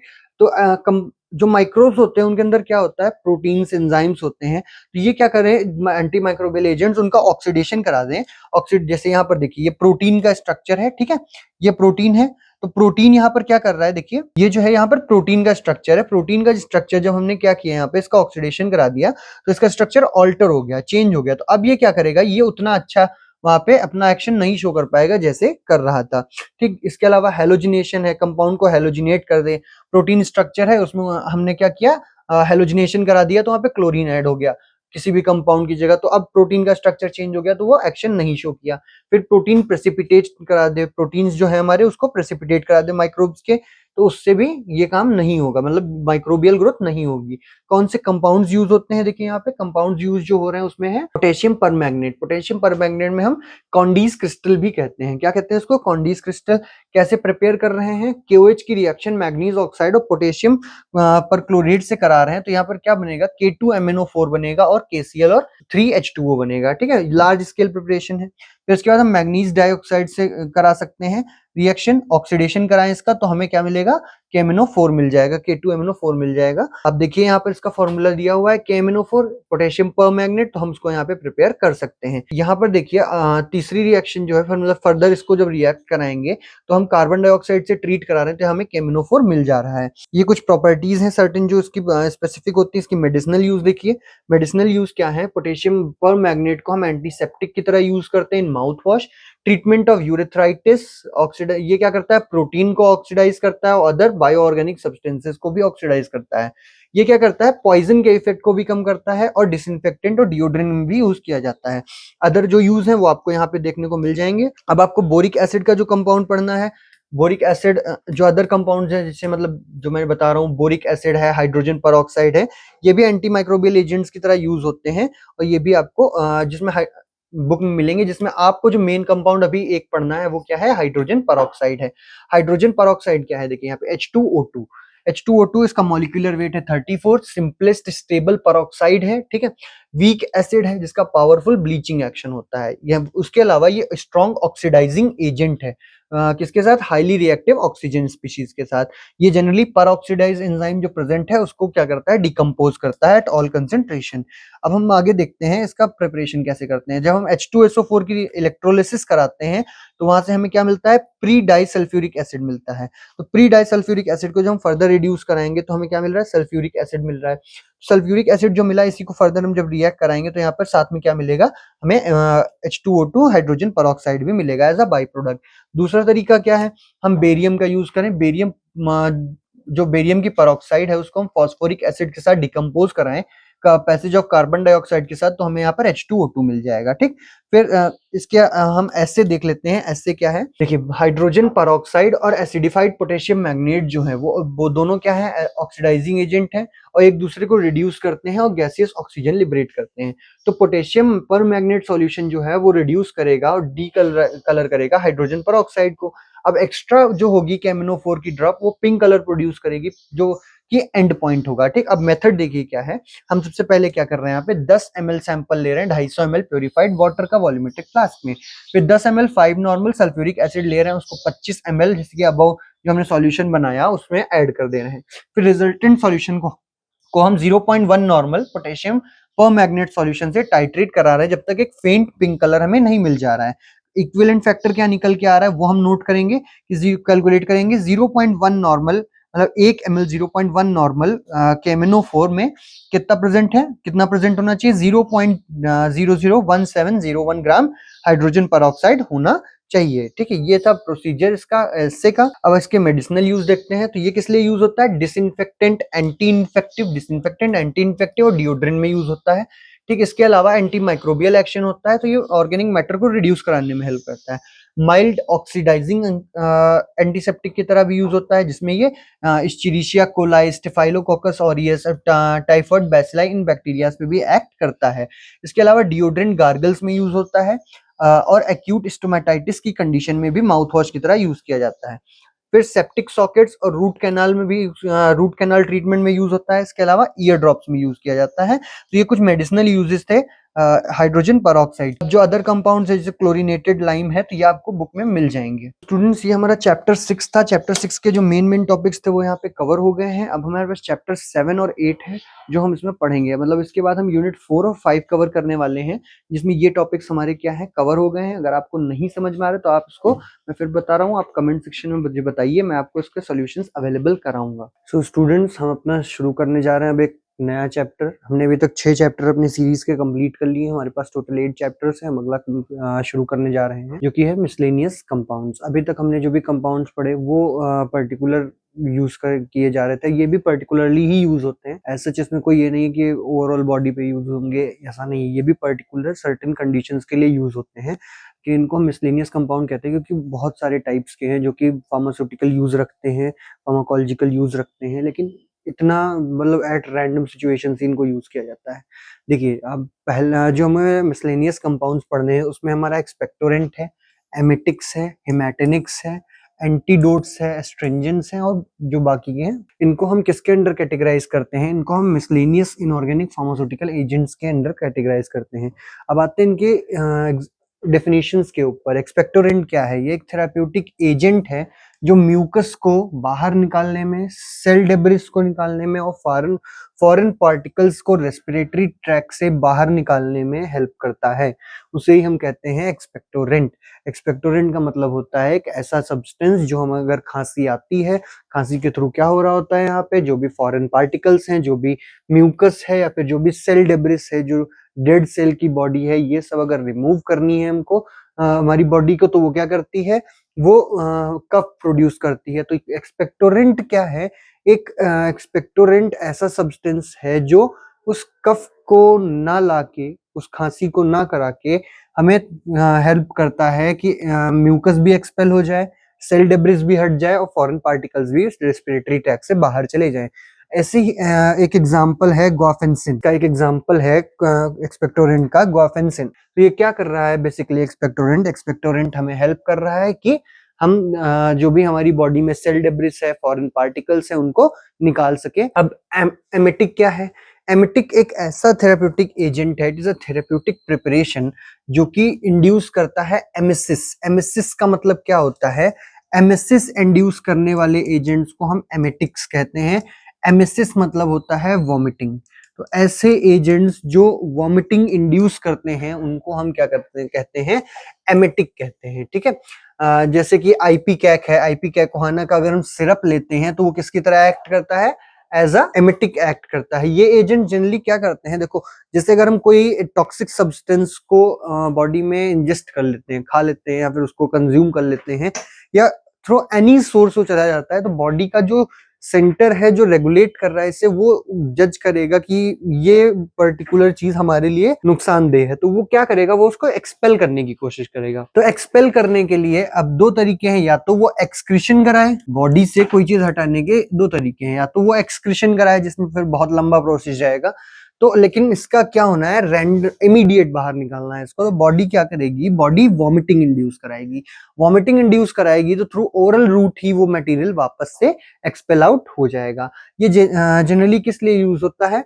जैसे डाइजेस्टेबल पॉइजनस प्रोडक्ट्स होते हैं, जैसे रैट पॉइजन है, ये क्या करता है? ये जनरली अगर हम लोग उसमें लेते हैं, शायद एक उसकी तरह एक्ट करता है, एंटी एमेटिक की तरह एमेटिक की तरह एक्ट करता है। ठीक। तो ये ड्रग्स ऐसी हैं जो एमेसिस इंड्यूस कराती हैं। देन आता है नेक्स्ट टॉपिक, हेमाटेनिक्स। हेमाटेनिक्स क्या है? हेमाटेनिक्स क्या वर्ड्स में आ रहा है? हीम। ये देखिए, हीम का डिफरेंस किससे है? हीमोग्लोबिन से है। ठीक है। हीम का रेफरेंस है हीमोग्लोबिन से। अब यहाँ पे ये सब ड्रग्स क्या हैं? ये वो ड्रग्स हैं जो कंसेंट्रेशन ऑफ हीमोग्लोबिन की कंसेंट्रेशन को ब्लड में बढ़ाते हैं। उन्हीं को हम क्या कहते हैं? हेमाटेनिक्स कहते हैं। और इनकी जरूरत क्यों पड़ती है? ताकि हम ब्लड डिसऑर्डर्स को क्योर कर सकें, जैसे कि आयरन डिफिशियंसी अनीमिया। अगर इसको सिंपल भाषा में समझो तो आयरन ऐसी कंडीशन जिसमें हमारी बॉडी में क्या हो रहा है? ब्लड की कमी हो रही है, ब्लड में आयरन की कमी हो रही है, हीमोग्लोबिन की कमी हो रही है, तो उसको ट्रीट करने के लिए हम क्या दे सकते हैं? हेमाटेनिक्स दे सकते हैं। फिर आते हैं एंटीडोट्स की बात करते हैं। एंटीडोट्स क्या होते हैं? एंटीडोट्स ऐसे थेराप्यूटिक एजेंट्स हैं जो पॉइजन के इफेक्ट को कम करते हैं। ऐसे सब्सटेंसेस जो पॉइजन के इफेक्ट को कम करते हैं, न्यूट्रलाइज करते हैं, उसी को हम क्या कहते हैं? एंटीडोट कहते हैं। अच्छा, पॉइजन क्या होता है ये हम आगे पढ़ेंगे। पॉइजन एक बेसिक डेफिनेशन में समझो तो कोई भी चीज अगर एक्सेस में हम कंज्यूम कर लेते हैं तो वो क्या होती है? पॉइजन होती है। ये करता क्या है? एंटीडोट कैसे हम यूज कर सकते हैं? होते क्या है? ये जनरली एमिसिस इंड्यूस कराते हैं, ठीक, या गैस्ट्रिक लेवाज कराते हैं। मतलब जो डेफिकेशन रेट है या तो उसको बढ़ाएंगे या फिर वॉमिटिंग करवाएंगे। जैसे कि एक्टिवेटेड चारकोल है, ये किस लिए यूज होता है? As an anti emetic use होता है। अब हम आते हैं एस्ट्रिंजेंट पे। ये क्या करते हैं? ये प्रोटीन्स को प्रेसिपिटेट करा देते हैं किस पे? On the layer of skin and mucous membranes. मतलब जो हमारी बॉडी, अगर हम कहीं कट जाते हैं, हमें कोई चोट लग गई, तो ये ऐसे कंपाउंड्स है, अगर हम उनको यूज करें तो प्रोटीन्स को प्रेसिपिटेट कराते हैं, जिससे जो डैमेज स्किन है या फिर म्यूकस मेम्ब्रेन है वो क्या होता है? वो कुछ टाइम के लिए बंद हो जाता है, जिससे कि हमारा हीलिंग रेट अच्छा हो। आपने जनरली देखा होगा जो लोग शेविंग दुकान रखते हैं, सैलून्स रखते हैं, तो उनके पास एक व्हाइट कलर का क्रिस्टल रहता है, जिसको वो आफ्टर शेव क्या करते हैं? हमारी बियर्ड पे लगा देते हैं, या फिर उसका लिक्विड वर्जन जो है एस्ट्रिंजेंट का वो स्प्रे कर देते हैं। उससे होता क्या है? जो हम कट जाते हैं वाइल शेविंग, तो ये उससे उसमें एस्ट्रिंजेंट कंपाउंड होता है, तो वो प्रिवेंट करता है प्रेसिपिटेट करा के प्रोटीन को। देन नेक्स्ट आइए देखते हैं हम इनके बारे में डिटेल में। अब एक्सपेक्टोरेंट की बात करते हैं। ये म्यूकोलिटिक एजेंट है, स्प्यूटम को एक्सपेल करने में हेल्प करते हैं रेस्पिरेटरी ट्रैक्ट से। अगर हम गुआनिफेसिन की बात करें तो ये सबसे मोस्ट कॉमनली यूज्ड है। ये अब इसकी कैरेक्टरिस्टिक है कि ये नॉन टॉक्सिक है, ये कोई एलर्जी नहीं कॉज करना चाहिए। फिर दूसरा अगला है म्यूकोलिटिक एजेंट, मतलब एज अ किसकी तरह काम करना चाहिए? एक्सपेक्टोरेंट की तरह। देन सिक्रीशन को इंक्रीज करे, ब्रोंकाई और उसकी विस्कोसिटी को रिड्यूस करे। फिर अगर हम क्लासिफिकेशन की बात करते हैं तो ये दो टाइप का होता है, दो नहीं चार टाइप का होता है। सलाइन, दूसरा स्टिमुलेंट, तीसरा म्यूकोलिटिक एंड चौथा है एनोडाइन या सेडेटिव एक्सपेक्टोरेंट। एग्जांपल्स की बात करते हैं तो एक्सपेक्टोरेंट के एग्जांपल क्या है? पोटेशियम आयोडाइड है, ठीक, अमोनियम आयोडाइड है, देन अमोनियम एसिटेट है, अमोनियम कार्बोनेट है, अमोनियम एसिटेट है, ठीक है। तो ये सारे क्या है? ये सारे हमारे किसके एग्जांपल्स हैं? सारे एक्सपेक्टोरेंट के या फिर म्यूकोलिटिक एजेंट्स के। ये सारे क्या है? एक्सपेक्टोरेंट है। एक्सपेक्टोरेंट क्या होते हैं? मैंने बता दिया, म्यूकोलिटिक एजेंट होते हैं, इसीलिए हम इसको और क्या कह सकते हैं? Mucolytic agent. ये इसकी क्लासिफिकेशन थी। अब देखिए, ये कंपाउंड है पोटेशियम आयोडाइड। पोटेशियम आयोडाइड का मॉलिक्यूलर वेट 166 है। इसको हम कैसे कैलकुलेट करते हैं? इसका रेफरेंस किए 99% से कम पोटेशियम आयोडाइड नहीं होनी चाहिए जब इसको 105 डिग्री सेल्सियस तक हीट करते हैं। देन मेथड ऑफ प्रिपरेशन, हम आयरन के साथ रिएक्ट करा के पहले क्या बना ले? FeI2 बना ले। फिर उसके हम रिएक्शन हम जब कराएं तो हमारा एक कॉम्प्लेक्स बन जाएगा आयरन का ही। फिर जब हम उसकी रिएक्शन कराएंगे पोटेशियम कार्बोनेट से, जो कॉम्प्लेक्स बना उसकी जो कि है फेरोफेरिक आयोडाइड, ये कॉम्प्लेक्स जो बना है इसका नाम है फेरोफेरिक आयोडाइड। जब ये कॉम्प्लेक्स का हम क्या करा रहे हैं? रिडक्शन करा रहे हैं। तो रिडक्शन कराने पे किसके साथ में? पोटेशियम डिकम्पोजिशन करा रहे हैं पोटेशियम कार्बोनेट के साथ में, तो यहाँ पे पोटेशियम आयोडाइड मिल रहा है, फेरोफेरिक आयोडाइड कॉम्प्लेक्स मिल रहा है, देन कार्बन डाइऑक्साइड यहाँ पे रिलीज हो रही है। तो इससे हमें क्या मिला? पोटेशियम आयोडाइड यहाँ पे मिल गया। बाकी प्रिपरेशन आप बुक में देखिएगा। अब प्रॉपर्टीज यहाँ पर क्या है कि ये ओडरलेस, ट्रांसपेरेंट, ओपेक सॉल्ट है जिसका सलीन बिटर टेस्ट होता है, ठीक। मेडिसिनल यूजेस पे आते हैं। मेडिसिनल यूजेस में क्या है? It is used as an expectorant. सबसे बड़ा यूज क्या है? एक्सपेक्टोरेंट की तरह यूज होता है। क्यों? Due to presence of iodide ions. Then ये क्या करता है? It is supplied either in solution और in tablet form. Recommended doses 0.3 ग्राम, डोज जो है वो 0.3 ग्राम है। और जो टेबलेट्स हैं वो एंटेरिक कोटेड टेबलेट्स होती हैं, मतलब इनकी कोटिंग की जाती है किसी भी अदर मटेरियल के साथ में। Then it is used as potassium और आयोडीन के सोर्स की तरह भी इसको यूज करते हैं। अमोनियम क्लोराइड आप ऊपर कवर कर चुके हैं, तो आप उसको वहां से देख लीजिए या फिर वहां से आपने समझा होगा। हम आते हैं एमेटिक्स पे। तो एमेटिक्स मैंने बताया क्या होते हैं? ऐसे कंपाउंड जो एमिसिस इंड्यूस कराते हैं, या फिर एमिसिस इंड्यूस कराने मतलब वॉमिटिंग इंड्यूस कराते हैं। अब कुछ मैकेनिज्म्स होते हैं जिसके थ्रू इंड्यूस होती है, like emetics like morphine, ergot, digitalis glycoside stimulate the chemoreceptor trigger zone, CTZ zone को ये क्या करेंगे? ये CTZ जोन को CTZ को क्या करेंगे? एक्टिवेट करेंगे, स्टिमुलेट करेंगे, तो उससे क्या होगा? वॉमिटिंग इंड्यूस होगी, ठीक है। ये कहाँ पे प्रेजेंट होते हैं? Postrema of medulla oblongata. Medulla oblongata में जो CTZ सेंटर है उसको स्टिमुलेट करते हैं कौन, drugs like morphine, ergot and digitalis glycosides. तो इससे क्या होता है, वॉमिटिंग इंड्यूस होती है। Then zinc sulphate, copper sulphate और सोडियम क्लोराइड, ये GIT जो गैस्ट्रोइंटेस्टाइनल ट्रैक है इसको इरिटेट करता है, इसमें कुछ चेंजेस लाता है, तो वहां पर क्या होता है, वॉमिटिंग इंड्यूस होती है। अब जैसे कुछ अदर हैं, जैसे कि वेरेट्रम है, एमिटिक है लाइक वेरेट्रम, ये क्या करता है, वेगस गैंग्लियन को एक्टिवेट करता है, स्टिमुलेट। देन कुछ एमिटिक्स क्या करते हैं, रिसेप्टर रिस्पॉन्स के थ्रू, हार्ट के जो रिसेप्टर्स हैं या फिर CNS के जो रिसेप्टर्स हैं ब्रेन स्टेम में, उनको स्टिमुलेट करा के एमिसिस इंड्यूस कराता है। ठीक है, ये किस पेशेंट्स में यूज नहीं कर सकते हम, ये अनकॉन्शियस पेशेंट्स में यूज नहीं कर सकते, बिकॉज जो पेशेंट अनकॉन्शियस है उसको हम एमिटिक के थ्रू एमिटिक्स कैसे दे सकते हैं, क्यों, बिकॉज वो रिस्पॉन्ड नहीं करेगा। इसके अलावा जिनके डिप्रेशन की स्टेट है या शॉक की स्टेट है या फिर सीवियर हार्ट डिसीज है, ट्यूबरक्लोसिस है, इन सब कंडीशन में भी हम एमिटिक एजेंट प्रेफर नहीं करते हैं। इसकी कैरेक्टरिस्टिक्स क्या है, कि ये नॉन टॉक्सिक होना चाहिए क्योंकि ये हम ओरल रूट से ले रहे हैं।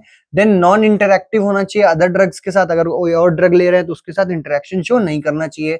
साइड इफेक्ट नहीं होने चाहिए, इरिटेंट नहीं होना चाहिए, और शॉर्ट ऑनसेट ऑफ एक्शन, मतलब एक बार हमने कंज्यूम किया उस टाइम इसने वॉमिटिंग इंड्यूस कराई, देन इट इज ओवर, इसका इफेक्ट खत्म। देन एग्जांपल्स की बात करते हैं, तो एग्जांपल्स में क्या क्या आता है, copper sulphate, sodium potassium tartrate, ammonium potassium tartrate, IP ipecacuanha and apomorphine, ये सब क्या है, इसके कंपाउंड्स हैं जो यूज किए जाते हैं। देन हम आते हैं इसके जो कंपाउंड्स हैं उस पे, तो पहला है कॉपर सल्फेट, फॉर्मूला है CuSO4.5H2, मॉलिक्यूलर वेट 249.7। इसकी कंडीशन क्या है कि 98.5 से 101% के बीच में होना चाहिए कॉपर सल्फेट की concentration. Then method of preparation, कैसे प्रिपेयर कर सकते हैं हम सल्फाइड ओर को रोस्ट करके इन प्रेजेंस ऑफ एयर और heating copper and sulphur in a furnace, हम ऐसे क्या कर सकते हैं, कॉपर सल्फेट यहाँ पर ऑब्टेन कर सकते हैं। ठीक है, देन दूसरा मेथड क्या है, हम कॉपर की रिएक्शन किससे कराएं, ग्रेनुलेटेड कॉपर की रिएक्शन किससे कराएं, सल्फ्यूरिक एसिड से इन प्रेजेंस ऑफ एयर। यहाँ पर देखिए कॉपर है, ठीक है, कॉपर की रिएक्शन किससे करा रहे हैं, सल्फ्यूरिक एसिड से। तो सल्फ्यूरिक एसिड से रिएक्शन करा रहा है किसकी प्रेजेंस में, एयर की प्रेजेंस में, तो ये क्या बना रहा है, कॉपर सल्फेट बना रहा है और वाटर लिबरेट कर रहा है। ठीक, आइए इसका ऐसे देखते हैं, आपके लिए इसमें सबसे मोस्ट इंपॉर्टेंट टॉपिक्स में से एक है। तो इसका अंडरलाइन प्रिंसिपल क्या है, देखिए अंडरलाइन प्रिंसिपल है कि कॉपर सल्फेट का जब हम ऐसे कर रहे हैं पोटेशियम आयोडाइड के साथ, ये रिएक्ट करके एक अनस्टेबल क्यूप्रिक आयोडाइड बनाता है। ठीक, इस क्यूप्रिक आयोडाइड जो मतलब ये फर्दर क्यूप्रिक ऑक्साइड जो बना है यहाँ पे, वो क्यूप्रिक ऑक्साइड क्या बनाएगा, क्यूप्रिक आयोडाइड बनाएगा और फ्री आयोडीन रिलीज करेगा। ठीक, इसका देखिए यहाँ पे कॉपर सल्फेट का ऐसे कैसे हो रहा है, suitable amount of copper sulphate हमने वे किया, पहला स्टेप। दूसरे में हमने क्या किया, पोटेशियम आयोडाइड और एसिटिक एसिड को ऐड किया। ठीक, ये दूसरा स्टेप है। तीसरा क्या है, आयोडीन ऑब्टेन हुआ। ये रिएक्शन क्या हुई, रिएक्शन यहाँ पर हुई जो मैंने अभी आपको ऊपर बताई, यहाँ पर आयोडीन ऑब्टेन होगा, तो आयोडीन ऑब्टेन होने की स्टेप तीसरी है। देन टाइट्रेट किससे करना है हमें, सोडियम थायोसल्फेट से। देन फोर्थ मेथड ये हो गया, हम क्या कर रहे हैं यहाँ पे, टाइट्रेशन कर रहे हैं इसका। अब हमने क्या किया यहाँ पर, इंडिकेटर क्या यूज किया, स्टार्च यूज किया। इंडिकेटर हमने क्या यूज किया, स्टार्च यूज किया। टाइट्रेशन को जब तक हमने कराया, कब तक, जब तक एक फेंट ब्लू कलर नहीं आ गया, सॉल्यूशन जो है वो फेंट ब्लू कलर का अपीयर नहीं होने लगा। तो ये प्रोसेस था किसका, हमारे कॉपर सल्फेट के एसए का। यहाँ पे देखिए रिएक्शन है, कॉपर सल्फेट 4Ki, यहाँ पे क्या बना, क्यूप्रिक आयोडाइड बना, फिर फ्री आयोडीन लिबरेट हुआ। अब हम इसका एसए कर लेंगे किससे, आइडोमेट्री या आईडीमेट्री से। हमने ये पढ़ा था आपका एनालिसिस में 2 टॉपिक्स, ये हम इन प्रोसेस से यहाँ पे क्या कर सकते हैं, इनका एसए कर सकते हैं। देखिए अब यहाँ पर क्या है, हम क्या करेंगे, अब 2 ग्राम पोटेशियम साइनेट लेंगे, उसको हम क्या करेंगे, सॉल्यूशन में ऐड करेंगे और फिर टाइट्रेशन कराएंगे यहाँ पर किस सोडियम थायोसल्फेट से, जब तक ब्लू कलर गायब नहीं हो जाता। मेडिसिनल यूजेस क्या है इसकी, देखिए सबसे पहला है कि ये एमेटिक की तरह यूज हो रहा था। ठीक, सबसे पहला क्या है, एमेटिक की तरह यूज हो रहा था। दूसरा, प्रेजेंट टाइम में इसको हम एस्ट्रिंजेंट और फंगीसाइड की तरह भी यूज करते हैं। फंगीसाइड मतलब जो फंगल ग्रोथ को रोकता है। बेनेडिक्ट और फेलिंग रिएजेंट में भी इसका बहुत यूज है। ठीक है, देन अदर जो कंपाउंड्स है जैसे कि सोडियम पोटेशियम टार्ट्रेट है, एंड और जो कंपाउंड्स है जैसे कि अदर जो मैंने अभी आपको एग्जांपल बताया, तो वो आप इसमें कवर करिए। अब आते हैं हेमाटेनिक्स पे। हेमाटेनिक्स मैंने आपको बताया ऐसे कंपाउंड्स होते हैं जो आयरन की कंसेंट्रेशन को बढ़ाते हैं। तो जो आयरन की कंसेंट्रेशन को बढ़ा रहे हैं ये हेमाटेनिक्स हैं। ठीक है, अब देखिए इनके कौन कौन से कंपाउंड्स होते हैं, ferrous sulphate, ferrous gluconate, ferrous ammonium citrate. तो आइए देखते हैं हम फेरस सल्फेट के बारे में। फेरस सल्फेट क्या है, फेरस सल्फेट का फॉर्मूला है FeSO4.7H2O, ठीक है। मॉलिक्यूलर वेट 278 है। ये हेमेटिक की तरह यूज होता है। इसका दूसरा नाम क्या है? ग्रीन विट्रियोल है। कैसे प्रिपेयर करेंगे? आयरन को हम एक्सेस डाइल्यूट सल्फ्यूरिक एसिड में जब डिसॉल्व करेंगे तो एफरवेसेंस होगी। उसके बाद में सॉल्यूशन को हम जब फिल्टर करेंगे, कंसंट्रेट करेंगे और कूल करेंगे, तो जब हमें प्रोडक्ट मिलेगा वो ग्रीन कलर के क्रिस्टल्स के फॉर्म में मिलेगा, ठीक। अब आगे जब प्रोसेस बढ़ाएंगे, ग्रीन कलर के हमें क्रिस्टल्स मिल गए, तो ये क्रिस्टल्स क्या करते हैं, ये मतलब इनको हमें बचाना है कि एयर के कांटेक्ट में ना आए, जिससे ये रैपिड ऑक्सीडेशन के अंडरगो ना करें, ठीक है। अब जब हम बचा लेंगे इसको, नहीं ऑक्सीडेशन अगर नहीं हुआ तो हमें क्या मिल जाएगा? यहाँ पे फेरिक सल्फेट मिल जाएगा। यहाँ पे कंपाउंड क्या मिल जाएगा? फेरिक सल्फेट मिल जाएगा। इसके साथ में मर्क्यूरिक क्लोराइड को रिड्यूस कराते हैं, मर्क्यूरियस क्लोराइड में फेरस आयन की प्रेजेंस में, तो यहाँ पर फेरिक आयन का फॉर्मेशन होता है, ठीक। इसके साथ में यहाँ पर और क्या हो सकता है? देखिए, कार्बन डाइऑक्साइड इवॉल्व होता है जब एक रिएक्शन होती है किसके बीच में? फेरस सल्फेट और सोडियम बाइकार्बोनेट के बीच में, ठीक है। तो यहाँ पर कार्बन डाइऑक्साइड लिबरेट होता है। और कैसे प्रिपेयर कर सकते हैं? आयरन पायराइड्स को हम एयर के साथ रिएक्ट करा दें तो वो क्या बनाएंगे? फेरस सल्फेट बना लेंगे।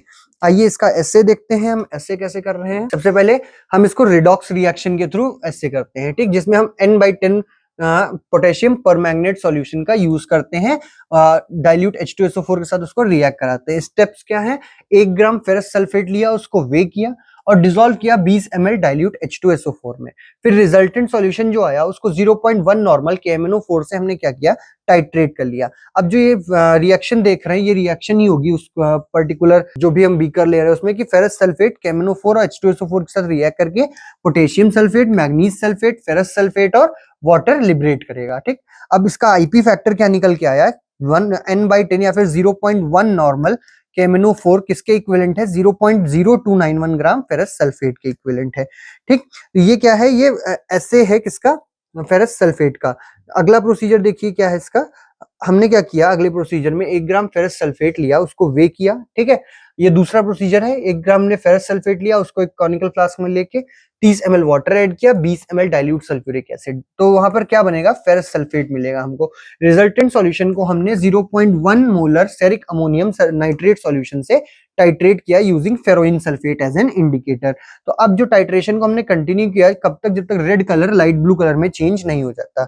यहाँ पर ये इसका आईपी फैक्टर दिया हुआ है कि एक 0.1 मोलर सेरिक अमोनियम सल्फेट किसके इक्विवेलेंट है? 0.0278 gram of ferrous sulphate heptahydrate के इक्विवेलेंट है। अब इसके मेडिसिनल यूज देखते हैं। मेडिसिनल यूज क्या है कंपाउंड के? मेडिसिनल यूज सबसे बड़ा है किसमें? आयरन डिफिशियंसी एनीमिया में यूज हो सकता है एज अ हेमेटेनिक प्रिपरेशन, ठीक। बाकी कंपाउंड जो है जैसे कि फेरस ग्लूकोनेट है, तो ये आप बुक में देख सकते हैं, बुक से पढ़िएगा। अब हम अगली कैटेगरी पे आते हैं, poison and antidote. Poison and antidote में एजेंट्स, ऐसे एजेंट्स जो पॉइजन के एक्टिविटी को कम करता है, उसे हम क्या कहते हैं? एंटीडोट कहते हैं, ठीक। अगर एक्यूट पॉइजनिंग है तो सिम्टोमेटिक एंड सपोर्टिव थेरेपी से ठीक हो जाते हैं पेशेंट्स, लेकिन अगर लार्ज अमाउंट में पॉइजन किसी ने कंज्यूम कर लिया है तो उसके लिए हमें क्या देना होगा? उसके लिए हमें एंटीडोट देना होगा। तो हम एंटीडोट्स क्या है? एंटीडोट्स ऐसे एजेंट्स हैं जो पॉइजन के इफेक्ट को कम करते हैं या न्यूट्रलाइज करते हैं, या फिर ऐसे सब्सटेंसेस जिनको हम यूज करते हैं स्टमक से पॉइजन को रिमूव करने के लिए, वो क्या होते हैं? हमारे एंटीडोट्स होते हैं। अच्छा, ये करते कैसे हैं इसको? गैस्ट्रिक लेवाज करा के या फिर एमएसएस इंड्यूस करा के। तो अभी तक हम बात कर रहे थे जो भी हमारे कंपाउंड्स हैं उनकी। अब हम क्या करने जा रहे हैं? क्लासिफिकेशन की बात करेंगे। तो क्लासिफिकेशन मैंने बताया था आपको 3 टाइप के होते हैं, एक केमिकल, दूसरा फिजियोलॉजिकल एंड तीसरा मैकेनिकल। केमिकल में क्या होता है? ये ऐसे एंटीडोट्स हैं जो केमिकल नेचर ऑफ पॉइजन को ऑल्टर करते हैं। जैसे कि सोडियम थायोसल्फेट जो है वो किसको कन्वर्ट करता है? साइनाइड को नॉन टॉक्सिक थायोसाइनेट में कन्वर्ट करता है। ऐसे ही सोडियम कैल्शियम एडिटेट जो होता है वो चिलेट फॉर्म करता है और heavy metals, toxic heavy metals को कन्वर्ट कर देता है चिलेट्स के फॉर्म में। तो ये जो चिलेट्स के फॉर्म में कन्वर्ट हो गया, तो ये क्या बना देंगे आप? ऐसे कंपाउंड्स में कन्वर्ट कर दिया इसने पॉइजन को, जो कि नॉन टॉक्सिक है या फिर जो कंपैरेटिवली कम टॉक्सिक है, जो कि आसानी से बॉडी से निकल सकते हैं। देन अगला क्या है? Physiological antidote. ये ऐसी एंटीडोट्स हैं जो रिवर्स इफेक्ट प्रोड्यूस करते हैं पॉइजन का। मतलब अगर पॉइजन कहीं पे क्या कर रहा है? डैमेज कर रहा है, तो ये क्या करेंगे? उस जगह को हील करेंगे, ठीक। ये एंटीडोट्स जैसे कि अगर देखिए, conversion of haemoglobin into meth haemoglobin by sodium nitrile to bind cyanide. जैसे जब साइनाइड बाइंड करता है तो हीमोग्लोबिन को साइनो हीमोग्लोबिन में कन्वर्ट करता है, जो कि हमारे लिए हार्मफुल कंपाउंड है। इसकी जगह पे क्या हो जाता है, यहाँ पे नाइट्राइल बाइंड हो जाता है, सोडियम नाइट्राइल। ये क्या करता है, इसका रिवर्स एक्शन शो करता है और पॉइजनिंग को रोक। देन आते हैं मैकेनिकल एंटीडोट्स। ये कैसे प्रिवेंट करते हैं पॉइजन का इफेक्ट, ये बॉडी में एब्जॉर्ब होके एक्ट करते हैं, ठीक। ये जैसे कि एक्टिवेटेड चारकोल है, ये किसको एब्जॉर्ब कर लेता है, पॉइजन को, बिफोर इंटेस्टाइनल वॉल। ये कहाँ पे, जो इंटेस्टाइनल वॉल है उससे पहले ही क्या करेगा, पॉइजन को एब्जॉर्ब कर लेगा। तो बॉडी क्या करेगी, एब्जॉर्ब करेगी ही नहीं। तो जब एब्जॉर्ब नहीं करेगी तो पॉइजन का इफेक्ट नहीं आएगा। इसके बाद कॉपर सल्फेट है, copper sulphate, magnesium sulphate and other compound जो है वो भी एब्जॉर्ब होकर ही अपना एक्शन शो करते हैं। देन हम लोग बात करते हैं सोडियम थायोसल्फेट की। इसका फॉर्मूला है Na2S2O3.5H2O, मॉलिक्यूलर वेट 248.18। इसका आईपी फैक्टर है कि ये 99% से कम नहीं होना चाहिए और 100.5% से ज्यादा नहीं होना चाहिए। प्रिपरेशन देखिए, सोडियम थायोसल्फेट की रिएक्शन, जब सोडियम सल्फेट की रिएक्शन जब हम करा रहे हैं सल्फर से, तो यहाँ सोडियम थायोसल्फेट मिल रहा है, ठीक है। देन हम आगे देखते हैं दूसरी प्रिपरेशन। यहाँ पे इंडस्ट्रीज में कैसे कैल्शियम हाइड्रोक्साइड से हाइड्रोजन सल्फाइड की रिएक्शन करा के हम क्या कर रहे हैं, कैल्शियम सल्फेट बना रहे हैं, जिसको हम फर्दर क्या कर रहे हैं, सोडियम कार्बोनेट के साथ रिएक्ट करा के कैल्शियम थायोसल्फेट बना है। यहाँ पे इसकी हम रिएक्शन किससे करा रहे हैं, सोडियम बाइकार्बोनेट से। तो यहाँ पर क्या बनेगा, सोडियम थायोसल्फेट बन जाएगा। आगे देखते हैं इसका एसए। एसए क्या होता है, इसका कैसे करते हैं, तो सोडियम थायोसल्फेट को हम कैसे इसका एसए कैसे कर रहे हैं, 0.5 ग्राम लेके हम ड्राइड सैंपल इसका 30 ml वाटर में डिसॉल्व कर रहे हैं। फिर इसको हम टाइट्रेट कर रहे हैं 0.1 नॉर्मल आयोडीन सॉल्यूशन का यूज करके, यूजिंग स्टार्च टीएस इंडिकेटर। तो अब यहाँ पर क्या होगा, 0.1 नॉर्मल आयोडीन जो होगा 15.81 mg सोडियम थायोसल्फेट के इक्विवेलेंट होता है। इसकी कुछ प्रॉपर्टीज है, जिससे रिड्यूसिंग प्रॉपर्टीज होती हैं, ये रिडक्शन कॉज कराता है। देन स्टेबिलिटी प्रॉपर्टीज भी हैं। ऐसे ही अदर प्रॉपर्टीज हैं जो दी हुई हैं। हम डायरेक्ट इसके मेडिसिनल यूज पढ़ेंगे, जो कि आपको इंपॉर्टेंट है। मेडिसिनल यूज देखिए क्या है इसके, treatment of cyanide poisoning, cyanide poisoning के लिए यूज होता है। एंटीऑक्सीडेंट की तरह यूज होता है, किसके लिए, वेरी लिमिटेड कुछ आयोडाइड्स के लिए।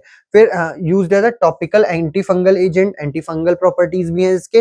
फिर अलॉन्ग विद एसिड, ये किस लिए यूज होता है, स्किन इन्फेक्शंस को ट्रीट करने के लिए, जैसे डर्मेटोफाइटोसिस या फिर टीनिया वर्सिकुलर में यूज होता है, ठीक। अब देखिए यहाँ पर जो अदर कंपाउंड्स हैं, जैसे एक्टिवेटेड चारकोल है, इनके भी बहुत ज्यादा यूज हो है। सोडियम नाइट्रेट है, ये आप बुक में आसानी से पढ़ सकते हैं। अब आते हैं हमारे अगली कैटेगरी पे, जो कि है एस्ट्रिंजेंट। एस्ट्रिंजेंट क्या कर रहे हैं, ऐसे सब्सटेंस जो मैंने बताया क्या करते हैं, स्किन पे जो वहां पे प्रोटीन्स प्रेजेंट हैं, जो डैमेज्ड स्किन है वहां पे जो प्रोटीन प्रेजेंट है उनको प्रेसिपिटेट करा देते हैं और एक प्रोटेक्टिव लेयरिंग बनाते हैं। ये प्रोटेक्टिव लेयरिंग हमें बैक्टीरिया के अगेंस्ट, इन्फेक्शन के अगेंस्ट, या फिर किसी एक्सीडेशन को रोकने में, या फिर किसी कैपिलरी ऊजिंग में हेल्प करता है, या फिर कैपिलरी के स्वेलिंग में, कैपिलरी स्वेलिंग में प्रिवेंट करने में हेल्प करता है, ठीक है। अब एस्ट्रिंजेंट क्या है, ये म्यूकस मेम्ब्रेन को श्रिंक कर देते हैं, जिससे एक्सपोज टिश्यू से जो फ्लूइड बाहर आ रहा है, ब्लड बाहर आ रहा है, वो कम हो जाता है। तो यहाँ पर हम इनका यूज किस लिए कर रहे हैं, ब्लड को रोकने के लिए या इंजरी को प्रिवेंट करने के लिए। यहाँ पे होगा क्या, देखिए जो नॉर्मल स्ट्रक्चर है एस्ट्रिंजेंट का, वो प्रोटीन क्या करे, प्रोटीन का ये एस्ट्रिंजेंट क्या करेगा, इस स्ट्रक्चर को बहुत ही डैमेज कर देगा। तो जिससे प्रोटीन का स्ट्रक्चर ऑल्टर हो जाएगा और उसका प्रेसिपिटेशन हो जाएगा साइड पे, जिससे कि म्यूकस मेम्ब्रेन श्रिंक होगा और फर्दर ब्लीडिंग और फ्लूइड का एक्सुडेशन रुक जाएगा। इसके क्लासिफिकेशन में वेजिटेबल एस्ट्रिंजेंट्स हैं, देन मेटालिक एस्ट्रिंजेंट्स हैं जो यूज होते हैं। इसके एग्जांपल्स यहाँ पे दिए हुए हैं स्क्रीन पे। इस एग्जांपल्स की बात करें तो यहाँ पे zinc sulphate, potash alum, zinc sulphate, potash alum, aluminium chloride, zinc chloride और जिंक पेरोक्साइड। ये क्या है, ये किस लिए यूज होते हैं, ये एज एन एस्ट्रिंजेंट यूज किए जाते हैं। देन जिंक सल्फेट की बात करते हैं। जिंक सल्फेट क्या है, जिंक सल्फेट का फॉर्मूला है ZnSO4.7H2O, मॉलिक्यूलर वेट 287.54। इसको हम और क्या नाम देते हैं, व्हाइट विट्रियोल।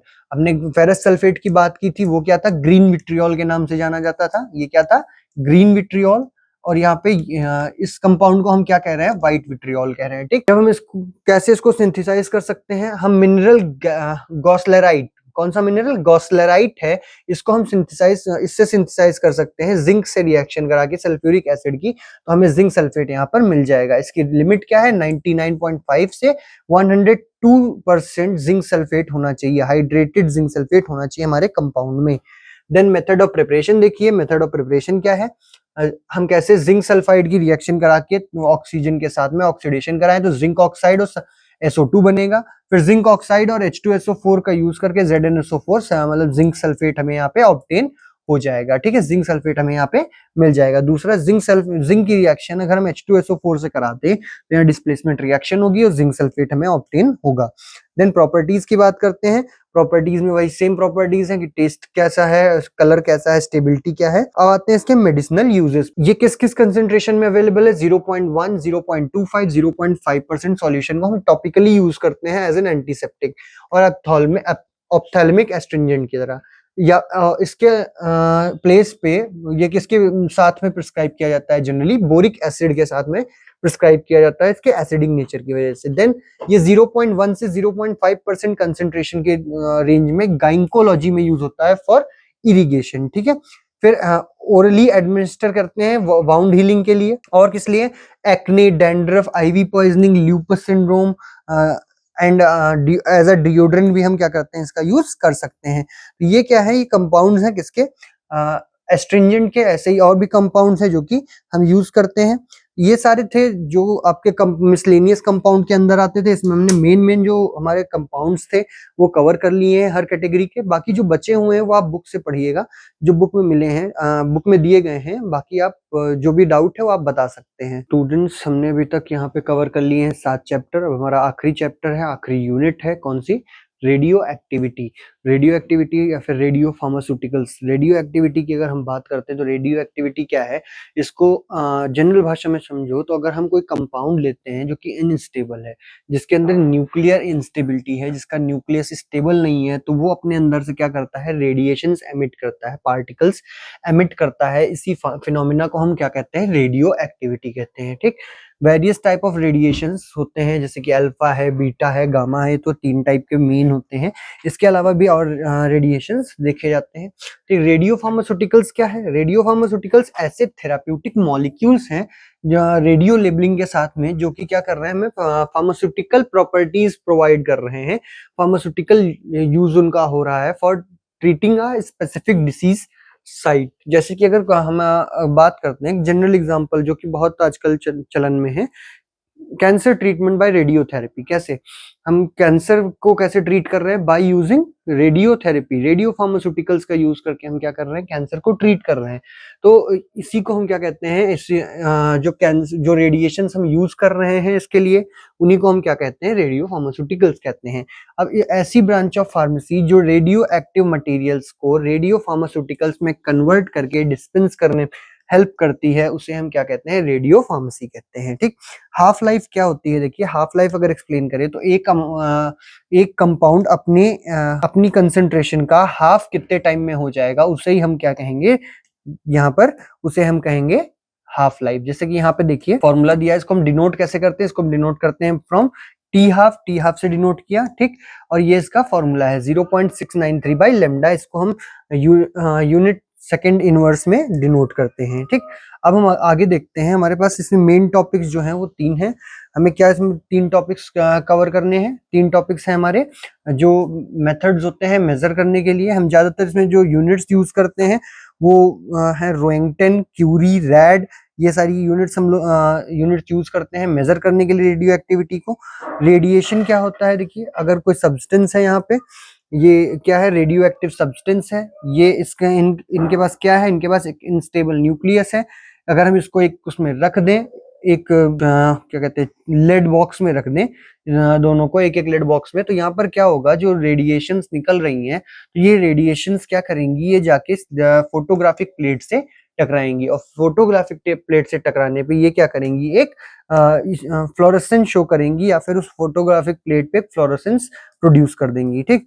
हमारा मेन टॉपिक इसमें है कि हमें क्या क्या पढ़ना है? Measurement of radio activity. इसमें हमारे पास 3 चीजें मेन है। एक हमारा है गीगर मुलर काउंटर, एक है आयनाइजेशन चैम्बर, और तीसरा है सेंटिलेशन काउंटर। तो यहाँ देखिए ये किसका फिगर बना हुआ है? ये है गीगर आयनाइजेशन चैम्बर का।